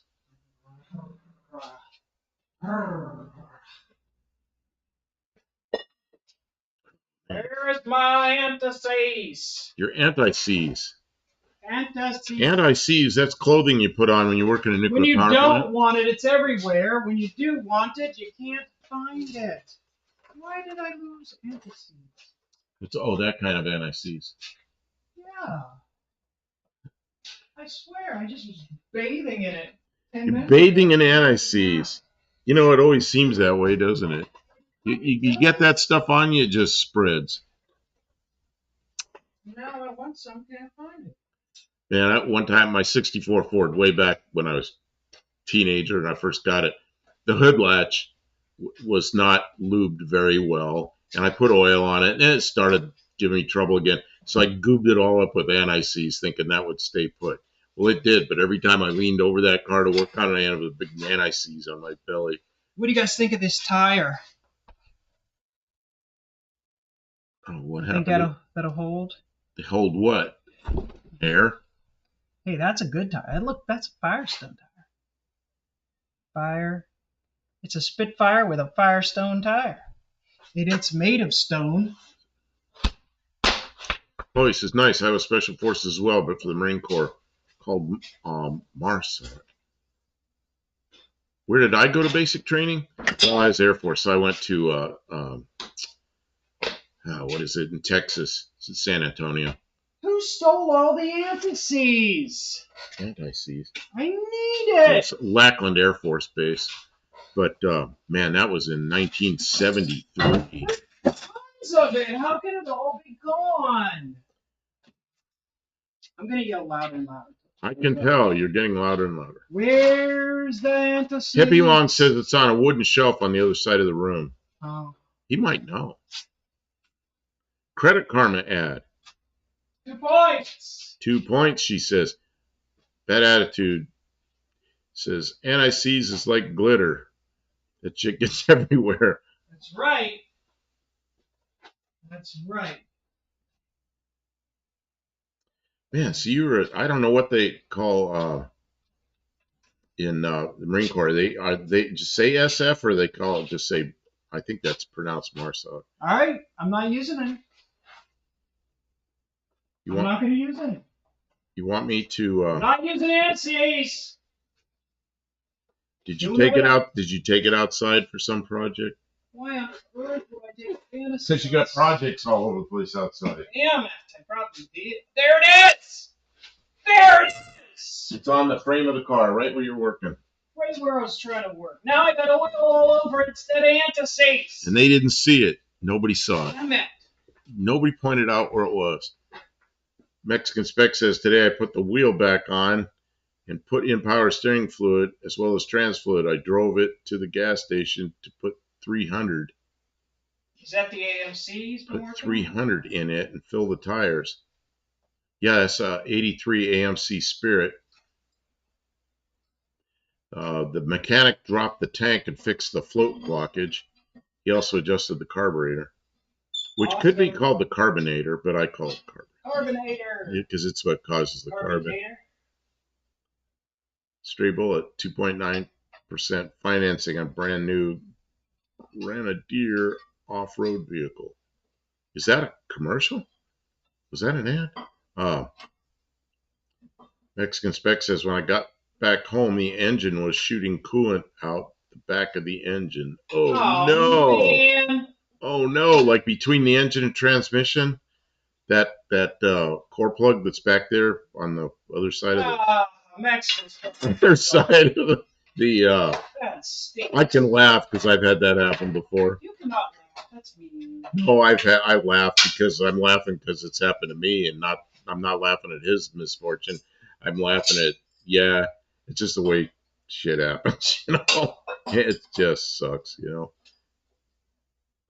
I got a transmission into a Dodge van one time, one of the early front drivers, crosswise Dodge van. It was an automatic. We replaced the transmission, got all up in there, and then the engine wouldn't run. And the reason the engine would run is there's a sensor that senses the cam timing, and it's on the between the engine and transmission. We had to pull the transmission back out again.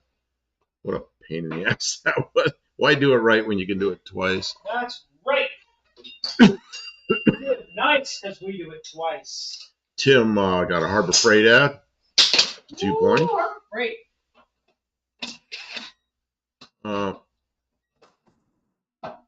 There's impact wrenches.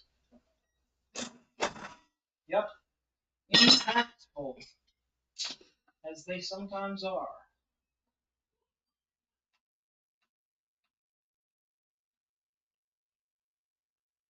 Is it sitting by the drive shaft?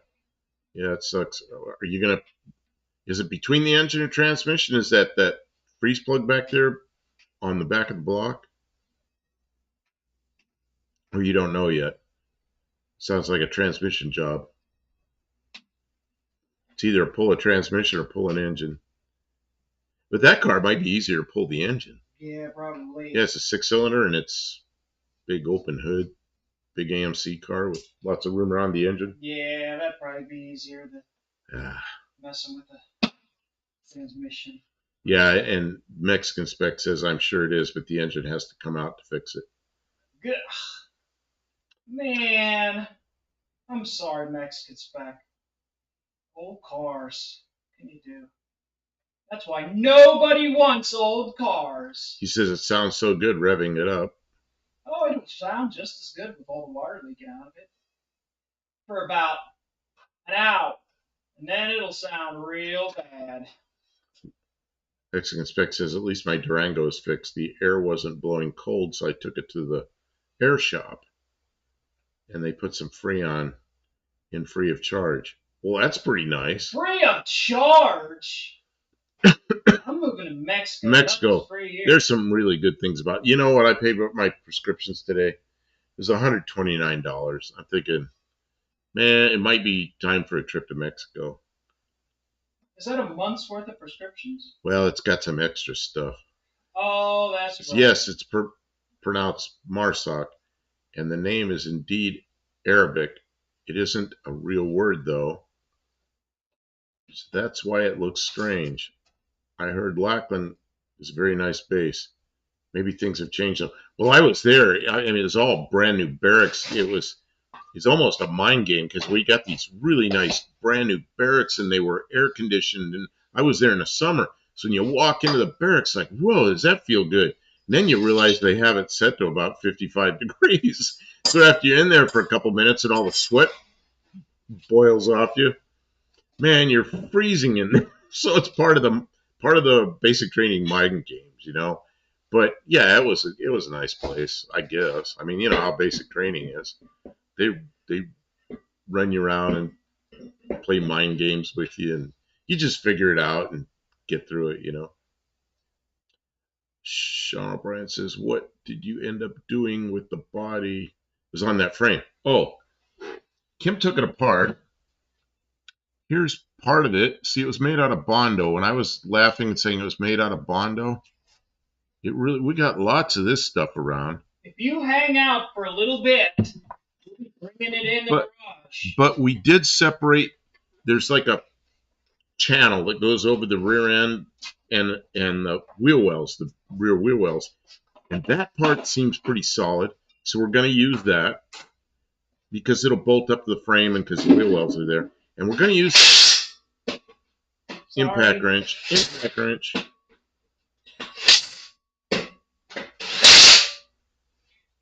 So the firewall, we really want to use the firewall because the battery box is there and the mounts for the the pedal assembly and for the master cylinders. There's a master cylinder for the brakes, master cylinder for the brakes, and a master cylinder for the clutch.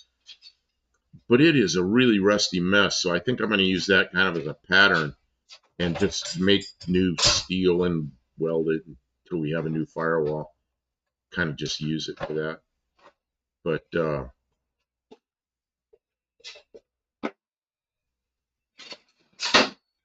when you said setting by the drive shaft, you meant the anti-seize. That attitude said that. That attitude saw it setting by the drive shaft. Did you really see it there? Yeah, and she found it. Yep, that's. Well, you get 2 points. Bad attitude gets 2 points. You got to keep track of your own points, but you get 2 points. You know, you get 50 points. You can come up here and get the Subaru, but you got to get it yourself. We have a Subaru here that has unless I fix it first. A locked up camshaft, but she may fix it first. But it ran. It's on the car. Well, she drove it around. That's a nice car. On that car worth $200. It was a nice car until the camshaft stopped. broke the timing belt. Again. Let's see. All just worked on. Okay. I'd love to hear about your military history. I'd love to hear more if you're open to talk. I'll respect you, though I don't know your story. So, I'll talk about it. I went in. He just doesn't need to repeat it all the time. I'll just some of it before. Quick rundown. I went in. Vietnam was still going, but it was probably winding down.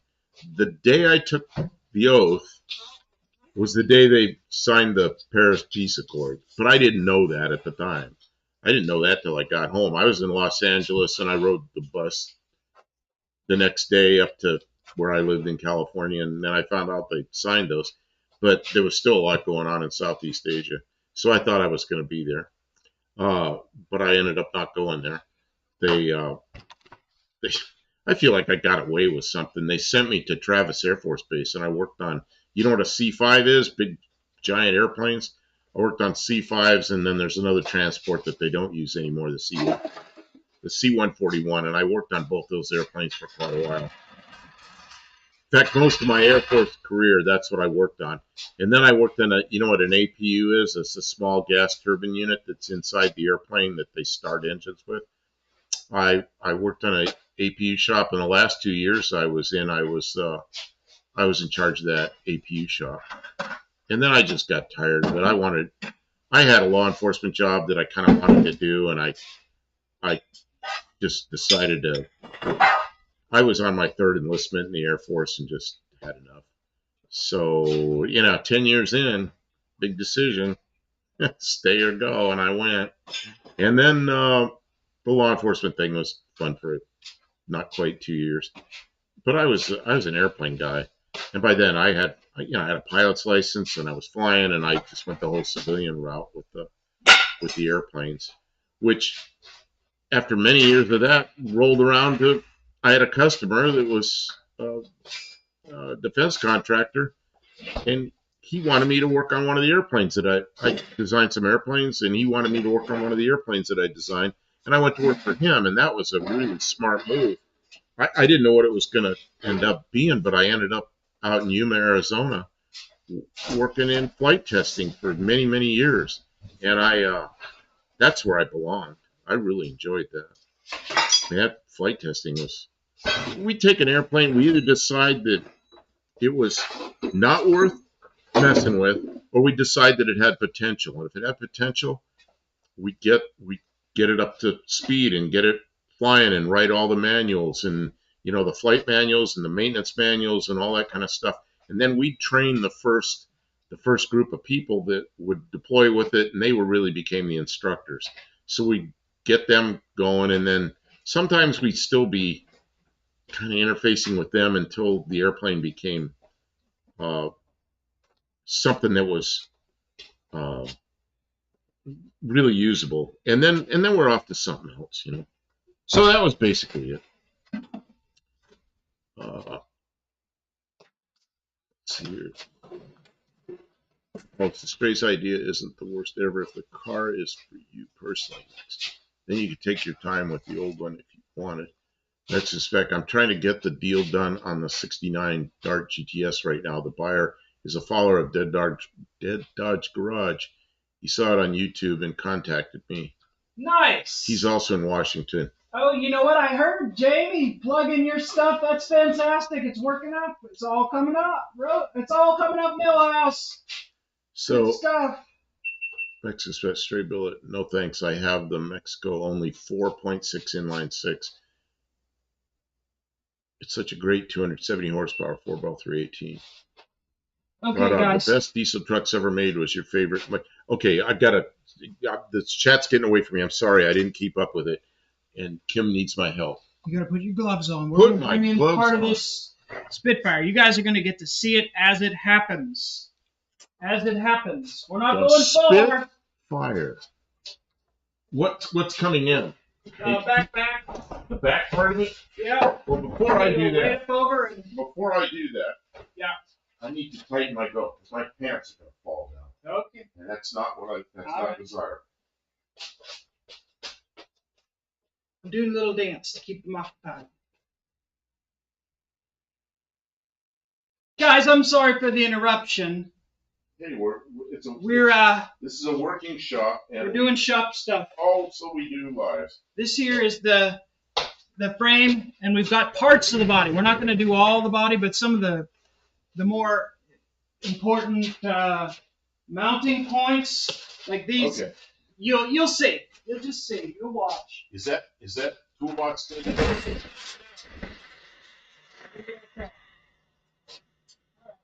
get that side, and we're going to turn it around and take it back first. That's in first.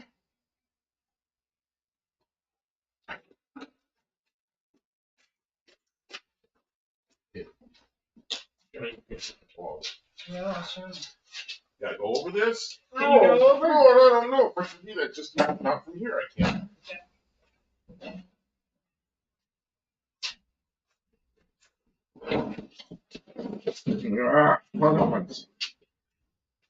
Shifter.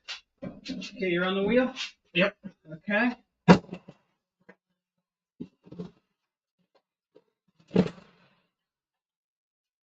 Yeah, some of that needs to be trimmed off, obviously. It's kind of close, yeah.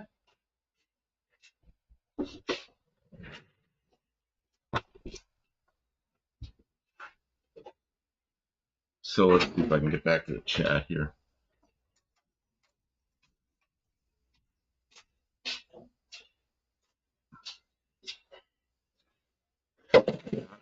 So if this is not a real Amex, it would have a V8. Jock May Hoffman. Showing all these airplanes. Don't read his name. His name is. I don't know how to pronounce it. If I knew how. Me off. Oh, I did. I'm sorry. That's the one you were talking about. I like it as Jacques. We'll call him Jacques. Jacques Mihawk. Do I call him Jacques? Call him Jacques Mihawk. Mihawk. I look at Mexicans. I look at Gremlins, and I think I would really like to have one. And then I think I have the predecessor in the backyard, so I got it up. See, yeah, and I had a friend years ago when I had my Cougar, and he had a Gremlin with a 429 Ford and a tunnel ramp. So that thing was fast. It was fun. I drove that car several times. It was fun. Right, I'm going to Alaska this summer. Nice. Where are you going in Alaska? Air Force sent me to Alaska for. I was at Elmendorf Air Force Base for summer of. Oh God, this is a long time ago. Summer of 1979, working on. As a project. There were refugees off the coast of Vietnam called the Boat People, and they were just out living in boats. And we brought them back to the U.S. and I was involved in that effort of bringing all those people back. And they went.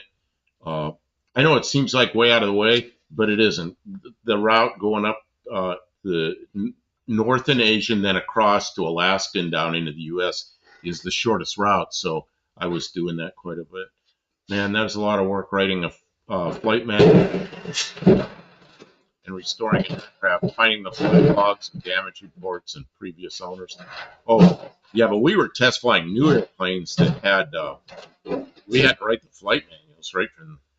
I mean, there was nothing. you just had to, you just had to start. And we had people that had quite a bit of experience. My boss was a government guy who was a young guy. He was like in his mid-20s. The guy was so sharp, and he was the guy that. How'd you get that in by yourself? I wasn't even paying attention. I'm over here talking, and all of a sudden this big heavy thing's in there. Yeah. The firewall. There you go. I'm sorry, I There wasn't it paying is. It's a attention. car. So Ta-da! so anyway, yeah, we did all that.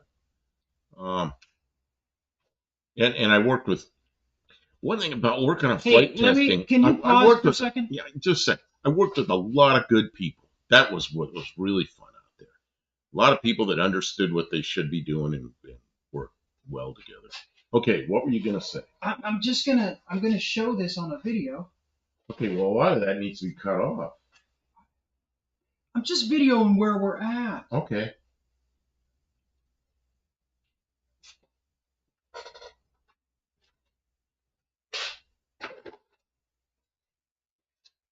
It doesn't look like the same thing at all anymore. It's like a completely different monstrosity. Yeah, of course we've been here during the whole thing, so it looks like it's. It's really weird. Yeah.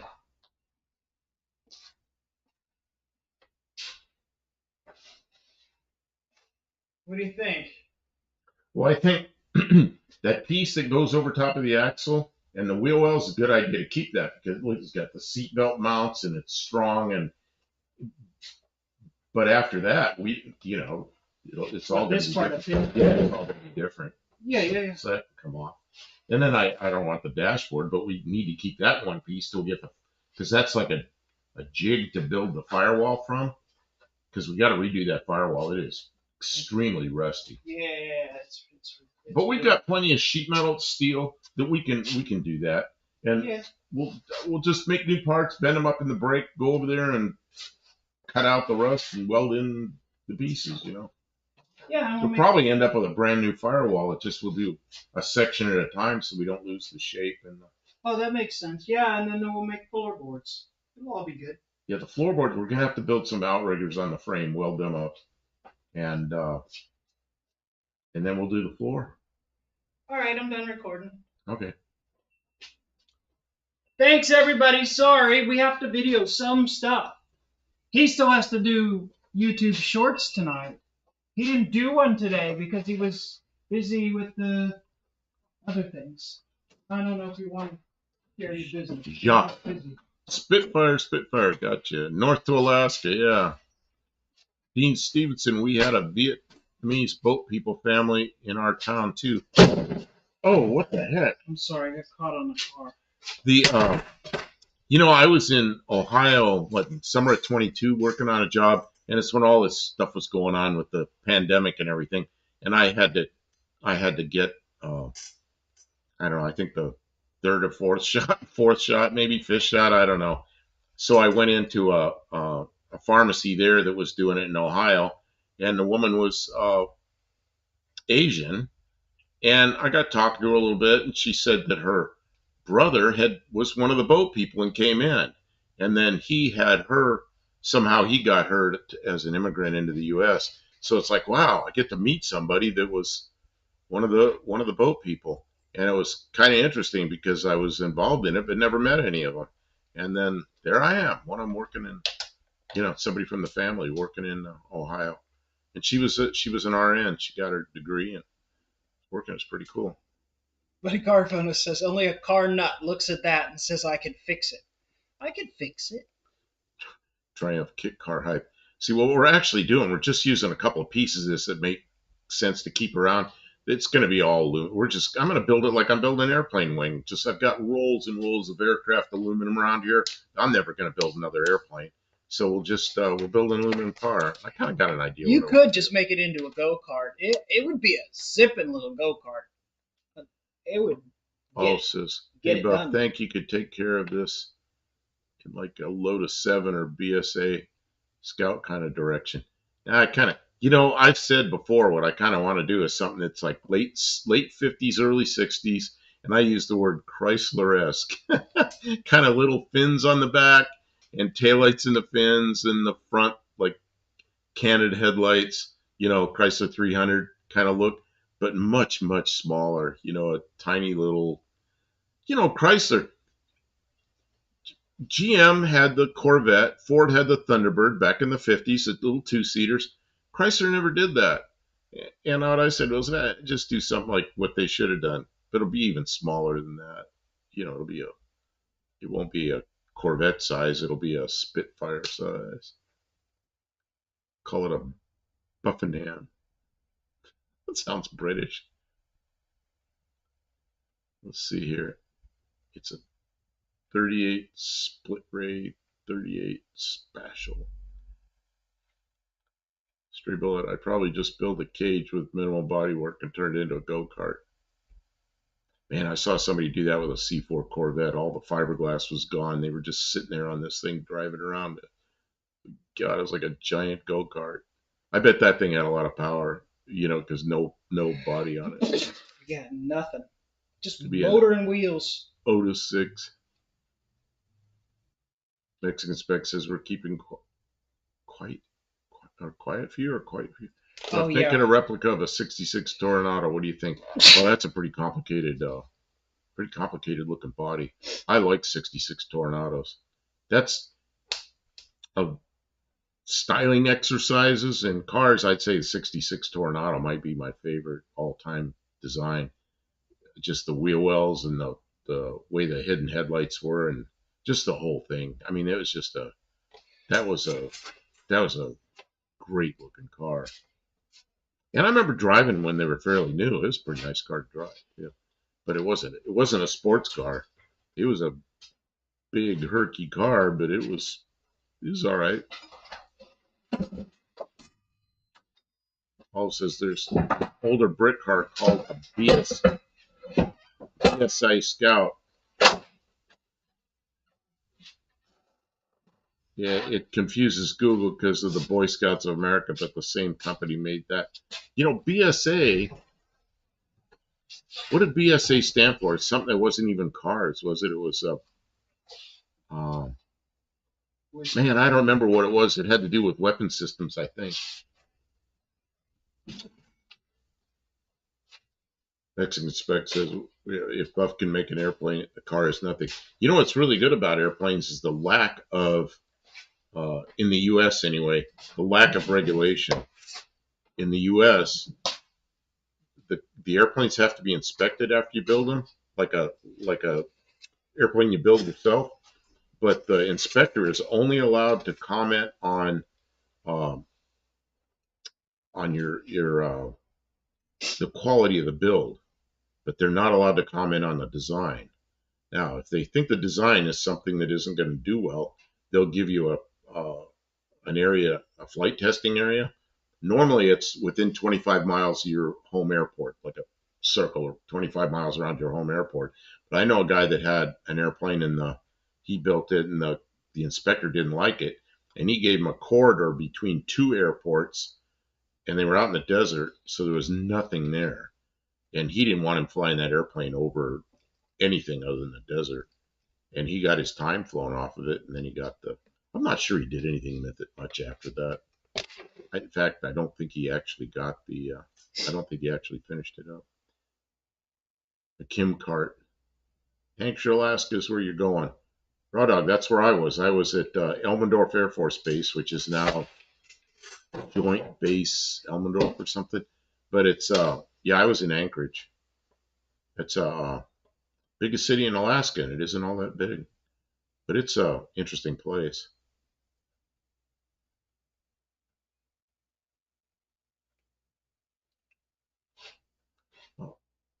Also, some of us were just eyeing those pieces and thinking, man, Karen.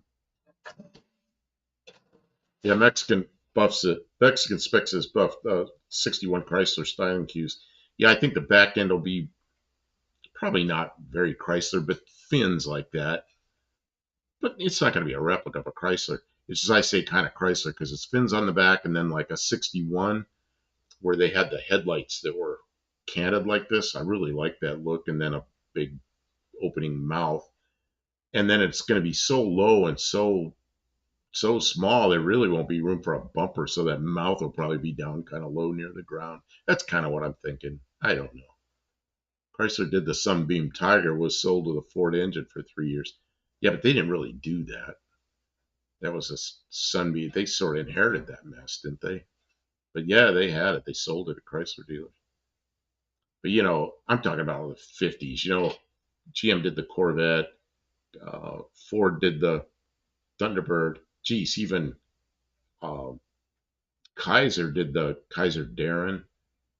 I guess AMC didn't do anything, and Chrysler really didn't do anything back then.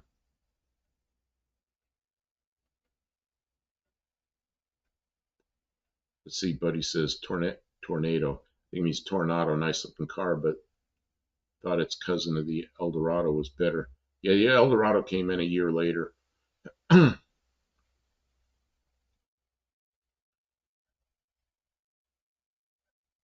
The regulation is it has to fly. You know what it is it's supposed to um, uh, help with education. It's supposed to be, you're supposed to build an airplane in the U.S.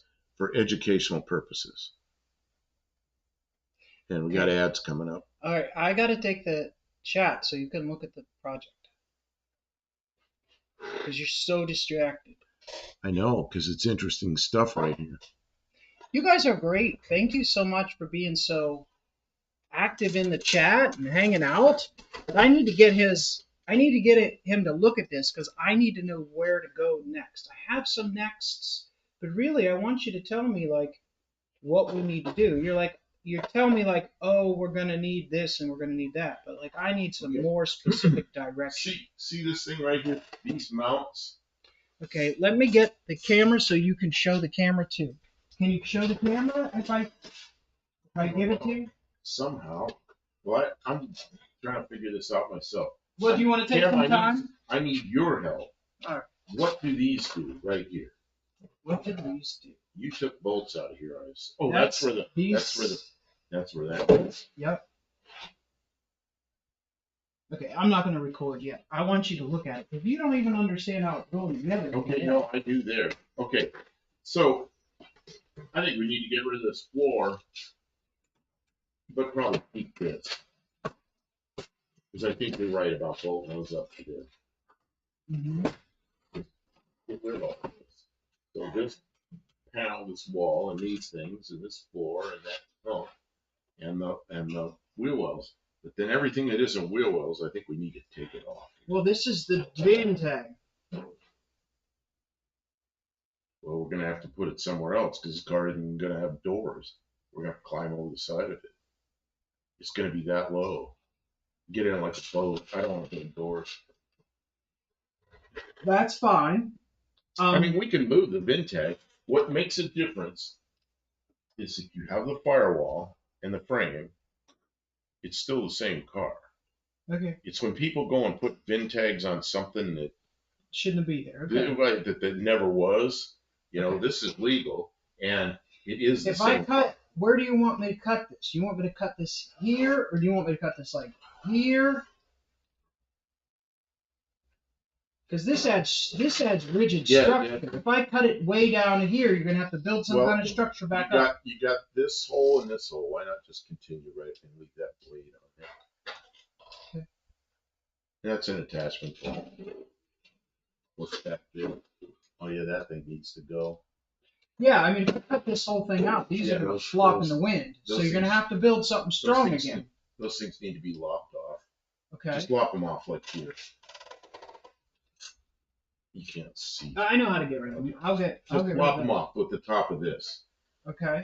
Because they do offer some stiffness behind there. And we are going to have a seatbelt attachment there. Okay. Yeah, I'd say just. What about, and you want this gone? Yeah, I'd say continue this. Just imagine if this were like this just whatever this radius is. Come down here. I could cut it straight, and then you could bend it over, and it would stiffening or just for right now, let's just do that, and then we've got this big rusty piece of crap right there. Yeah, don't worry about that. We're going to take this all the way off. Right, just keep this radius going around this and then take it off. Yeah. All Gets right. down there, it's pretty much useless, isn't it? All right. Because it's all rusty. But I think keeping. Yeah, I already know we need to get rid of that. But I think keeping this, see, maybe cut it off here because that will add stiffness to this piece. Yeah. Okay, so bring that radius off and then cut it. Don't go down into that. Okay. And then this will have to cut that out and replace it because it's rusty. I'm gonna cut across here, straight down, or at a little bit of an angle. That'll leave what I want. And then we'll be able to trim it up, obviously. What is this? Oh, that's a wiring harness. That's a wiring harness. Okay. Now, as far as the floorboard, you're telling me cut all the floorboard off, but what are we going to replace it with? What? Oh, we'll make a floorboard. Because we're going to put these outriggers on here on the frame, and then we'll come. You just want that out. We'll just come straight over to this frame, and then I'll make I want a box. The length for a console, a box, the length of that, so you can rest your arm on it, and so we can have some screws and take the box off, and that way you can get at the drive shaft, you can get at the transmission and everything. Okay. So okay. Whatever we. Can I leave up to here because this is part of the body mount? Like, can I cut it out and? Sure, why not? Because this adds a bunch of strength. Sure, we can always cut it off. Yeah, we can always get rid of it. And then the brake, I don't know what you want to do with the brake because it's. It's in the way. You don't want it there. Yeah, I mean that's just a horrible place for it. Between the seats. Oh, it's gonna be too high. I don't know. You want to leave that? No, I just left it there. No, I mean it's got. There's a cable coming up, but I don't know what we're gonna do to. Oh, I know. There's that thing. There's that arm underneath. There's an arm underneath that goes like this. That thing pulls on and has a mechanical advantage. Yeah. We can leave the arm and then hook something else to it. I mean, you could hook a piece of linkage to it. It doesn't need to be that old rotten thing. Okay. Yeah. You like the new cars have an actuator. No computerized stuff. We're gonna keep the electrical to a minute. What do we got here? Now This has all been washed thoroughly. You notice that there's yellow now? Because all the blue paint came off in some places. Like an old couple. Fighting, yeah. Well, I don't think we're fighting. I think we're just discussing where we want to cut and what yes, we do. We're fighting. Did Alex Trebek pass away? Oh, I don't know. Yeah, Price is Right. I don't know. Maybe.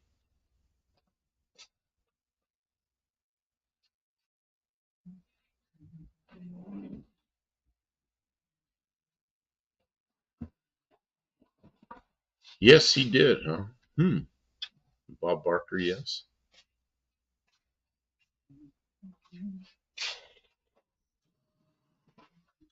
So what is Kids Day? Everyday Kids Day. Kids Day celebrates kids. They get all dressed up and their special things around town for them. My kid is too big for that now. Oh, is that a Mexican holiday?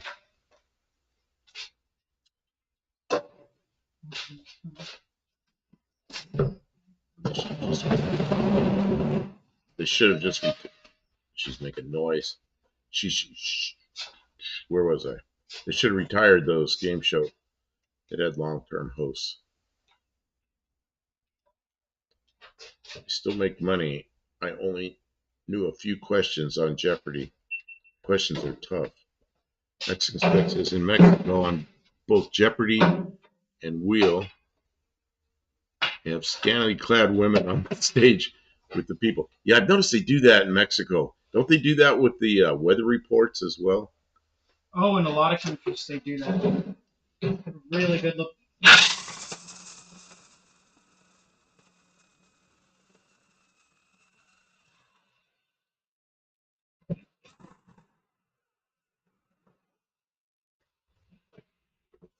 I was going to keep that from moving. Yeah.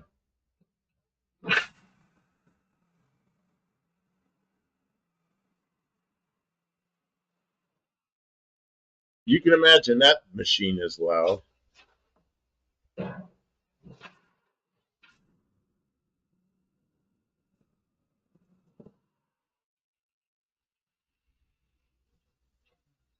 multiple layers of metal in there. Yep.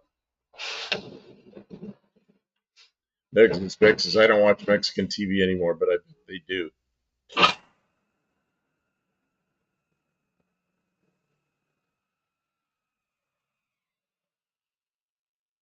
Yeah, that's the one I did the short on that I called a nibbler and then asked, and everybody had ideas of what it should be called. That's good. I'm glad they commented on it.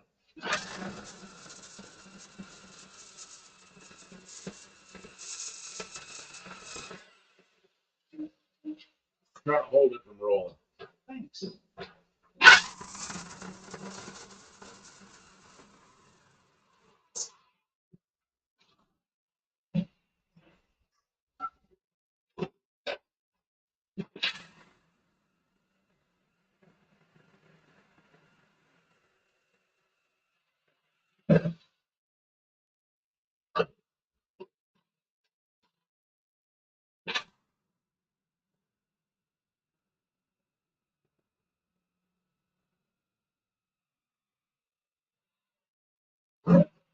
Big chunk down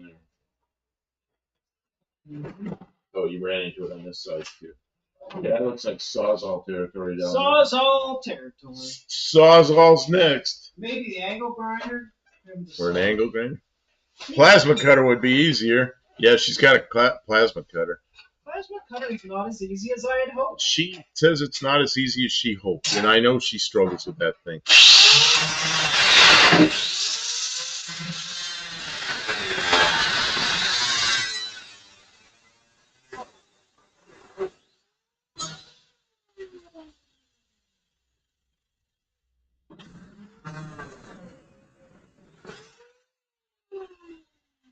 This is the way. It's quick. It's loud, but it's quick.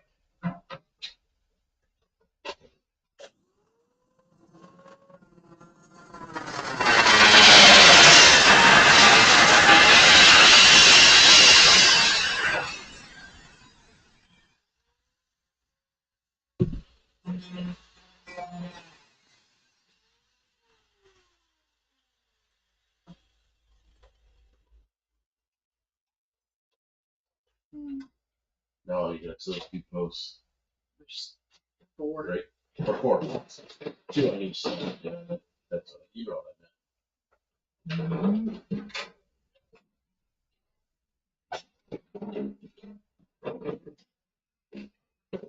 meant.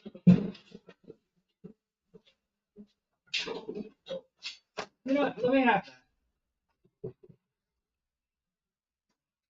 I just didn't want to set it up here when it cuts loose.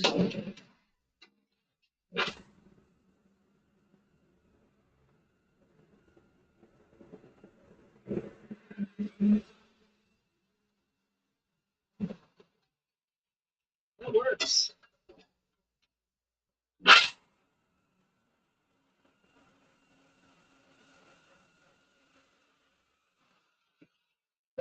Next is what I call a chop shop. This is a chop shop. That's what we should call this. And they say recycle the metal, but don't tell them about the Bondo. Well, there isn't much Bondo on this part. The Bondo was all down at the bottom.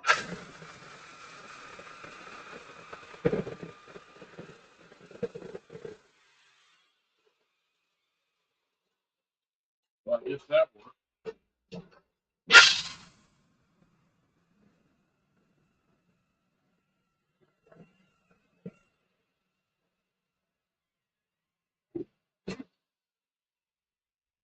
That needs to be carried outside. Yeah. Let me get my gloves.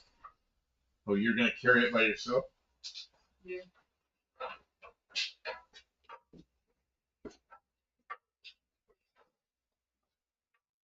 Nah. That's fun. All right. Thank you.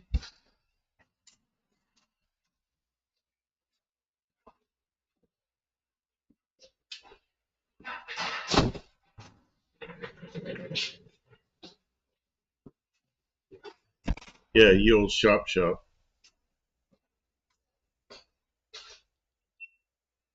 All right, we cut some more off.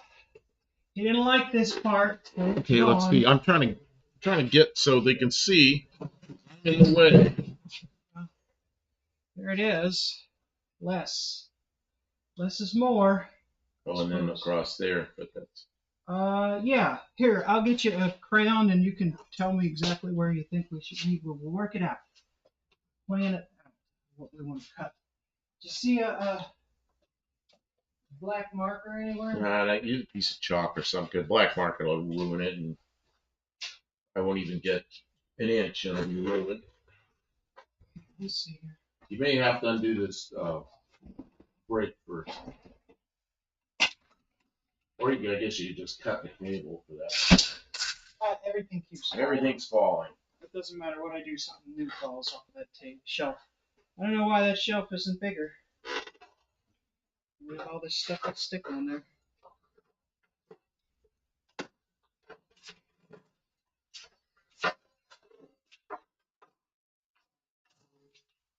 See this? Yeah. You can duplicate it on the other side. Yeah. I think that'll work.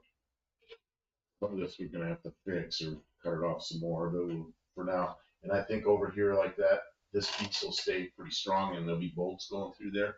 But this probably have to lop that off or something. Okay. Does that make sense? Makes sense. I'll make that happen. Okay. Cool.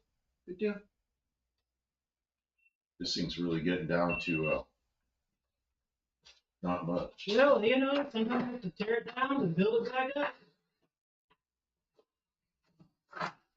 We're gonna build a little. Yeah, that's too far. You want to plant it out here? Well, see how I have it here? I like right. Yeah, I like that. Like that. I understand. I understand. Like all the stuff soapstone. Yeah.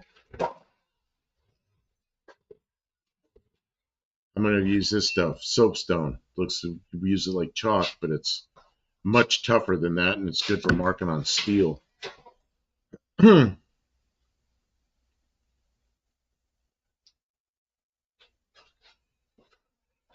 I'm lost. Oh, tie wire. Are you referring to baling wire? Oh, tie wire. Are you talking about like safety wire?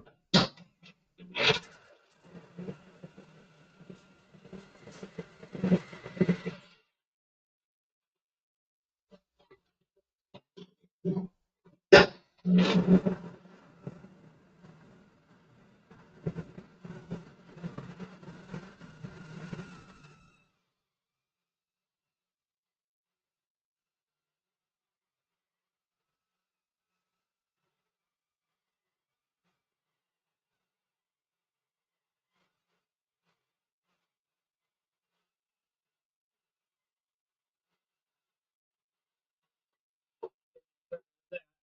sure why. It's just difficult.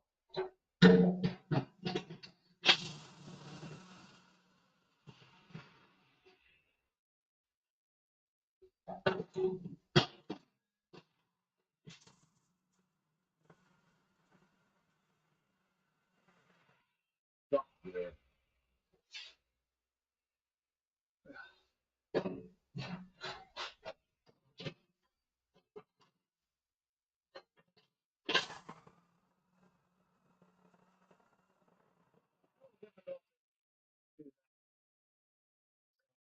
Not Yeah, able to do that. Yeah. Yeah, I can disassemble this. Tools. You gotta assemble it. I'm gonna disassemble it. Okay. I'm sorry, I'm not paying attention, Chet.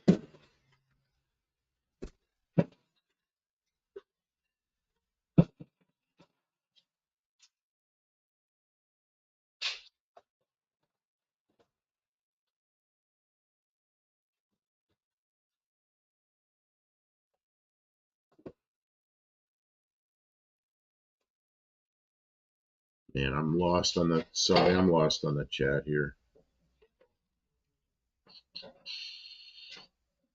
Mexican spec says Mac on the Max. I also have a 81 Impala. You have one of those? Just want to know if you have any other cars I have. Max 74 Dart. Raw Dog, I got a 1997 Polaris Trailblazer, 252 stroke ATV. Ow! Ooh, that really hurt. Yeah. Stray Bullet says, by safety wire, you referring to baling wire? No, safety wire, like for an aircraft, that you tie bolts that are drilled so they can't loosen. You ever seen that? I had a roll of safety wire here. Safety here. Yeah. Oh, yeah. This is safety wire. It's meant for. Ooh, this is. It's meant for safety wire or lock wire. Holding up the bolts.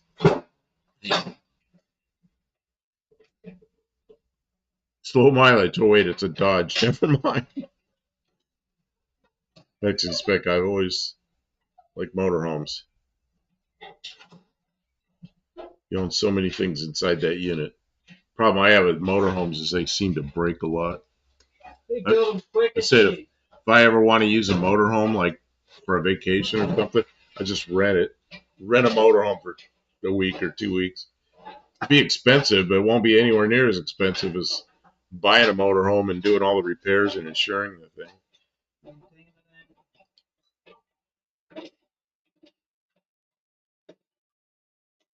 First time I checked, the engine light came on a little bit ago, 25 years old. That's a good record. Yeah. Right, Max. I love huffing air duster. It's like actual air duster. Raw Dog, you really like getting messed up on stuff.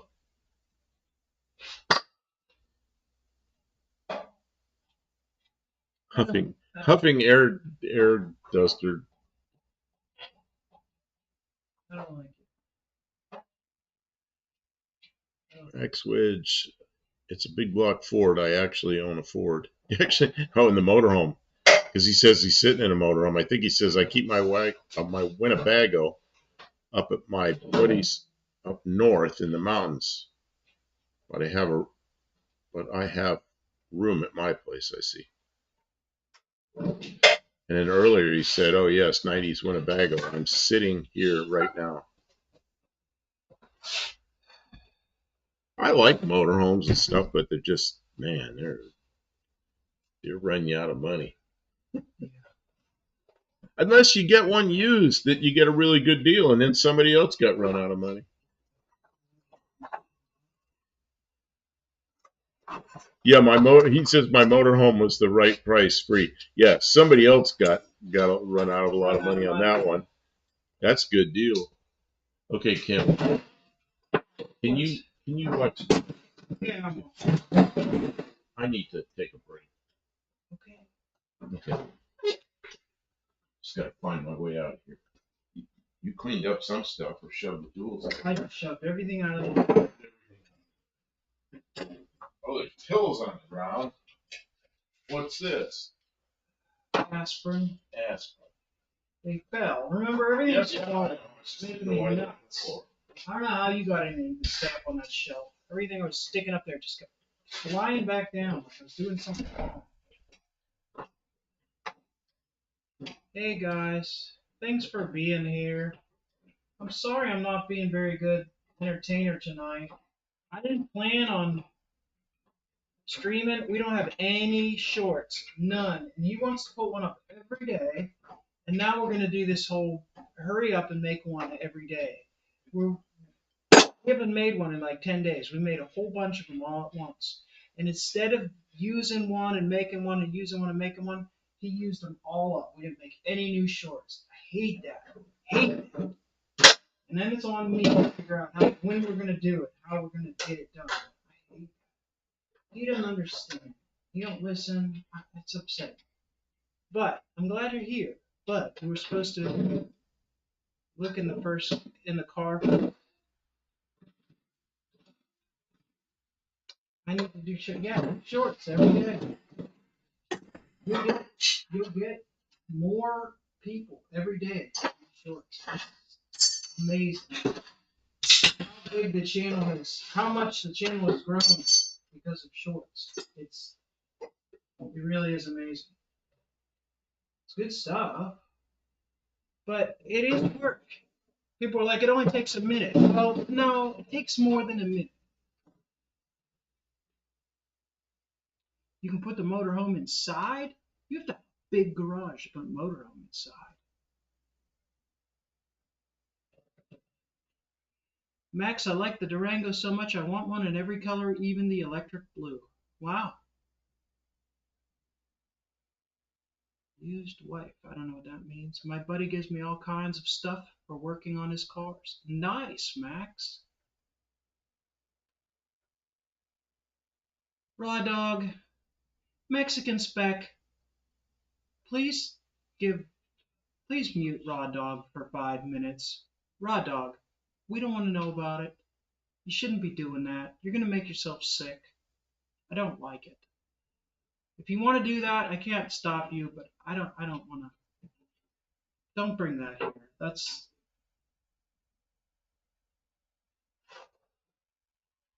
I'm sorry that you feel like you need to do that. It's not good stuff.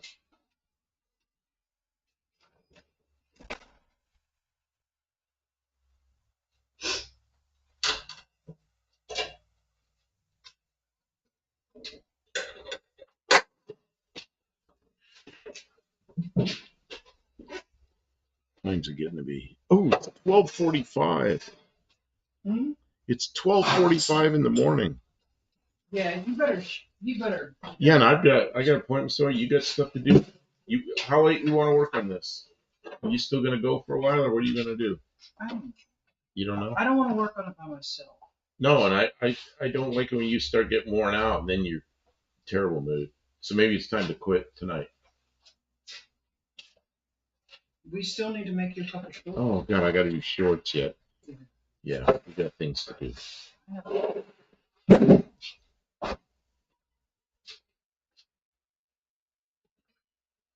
I don't even know what to do shorts on. Anybody got any suggestions? What do I do for shorts? It's not their job to be entertaining. No, just trying to think. I can do NICs.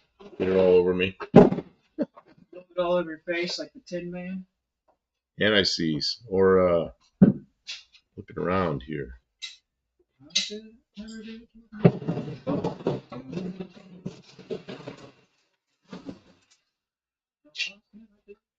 Rick Carpano. It's Mayday. I need help. I'm addicted to old cars. Wow, it is Mayday, isn't it? Kim, it's Mayday. I don't know what that means. That means it's the first day of May. That was something they said when an airplane was going down. Yeah, if you're in trouble in an airplane, you say Mayday, Mayday, Mayday.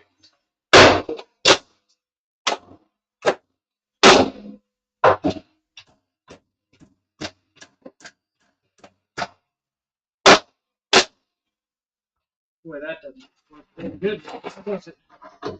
No, that's probably usable, but it's so frozen up.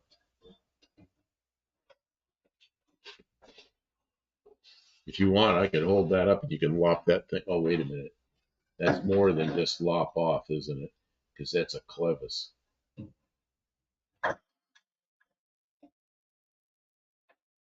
What is there, a bolt through there? If I take that bolt out, I think it's the bolt thing out. Okay, I'll hold it up. Okay. So I guess we're going to continue a little bit.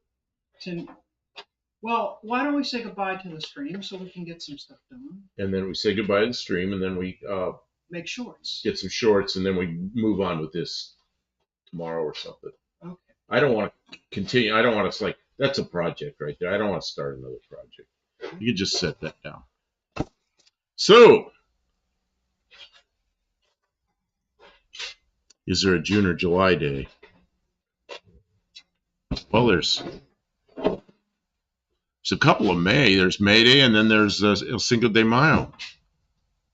Yeah, Mexican Spec even said that. Cinco de Mayo is coming, and you guys can celebrate it. Yeah, they don't really celebrate that in Mexico too much, do they?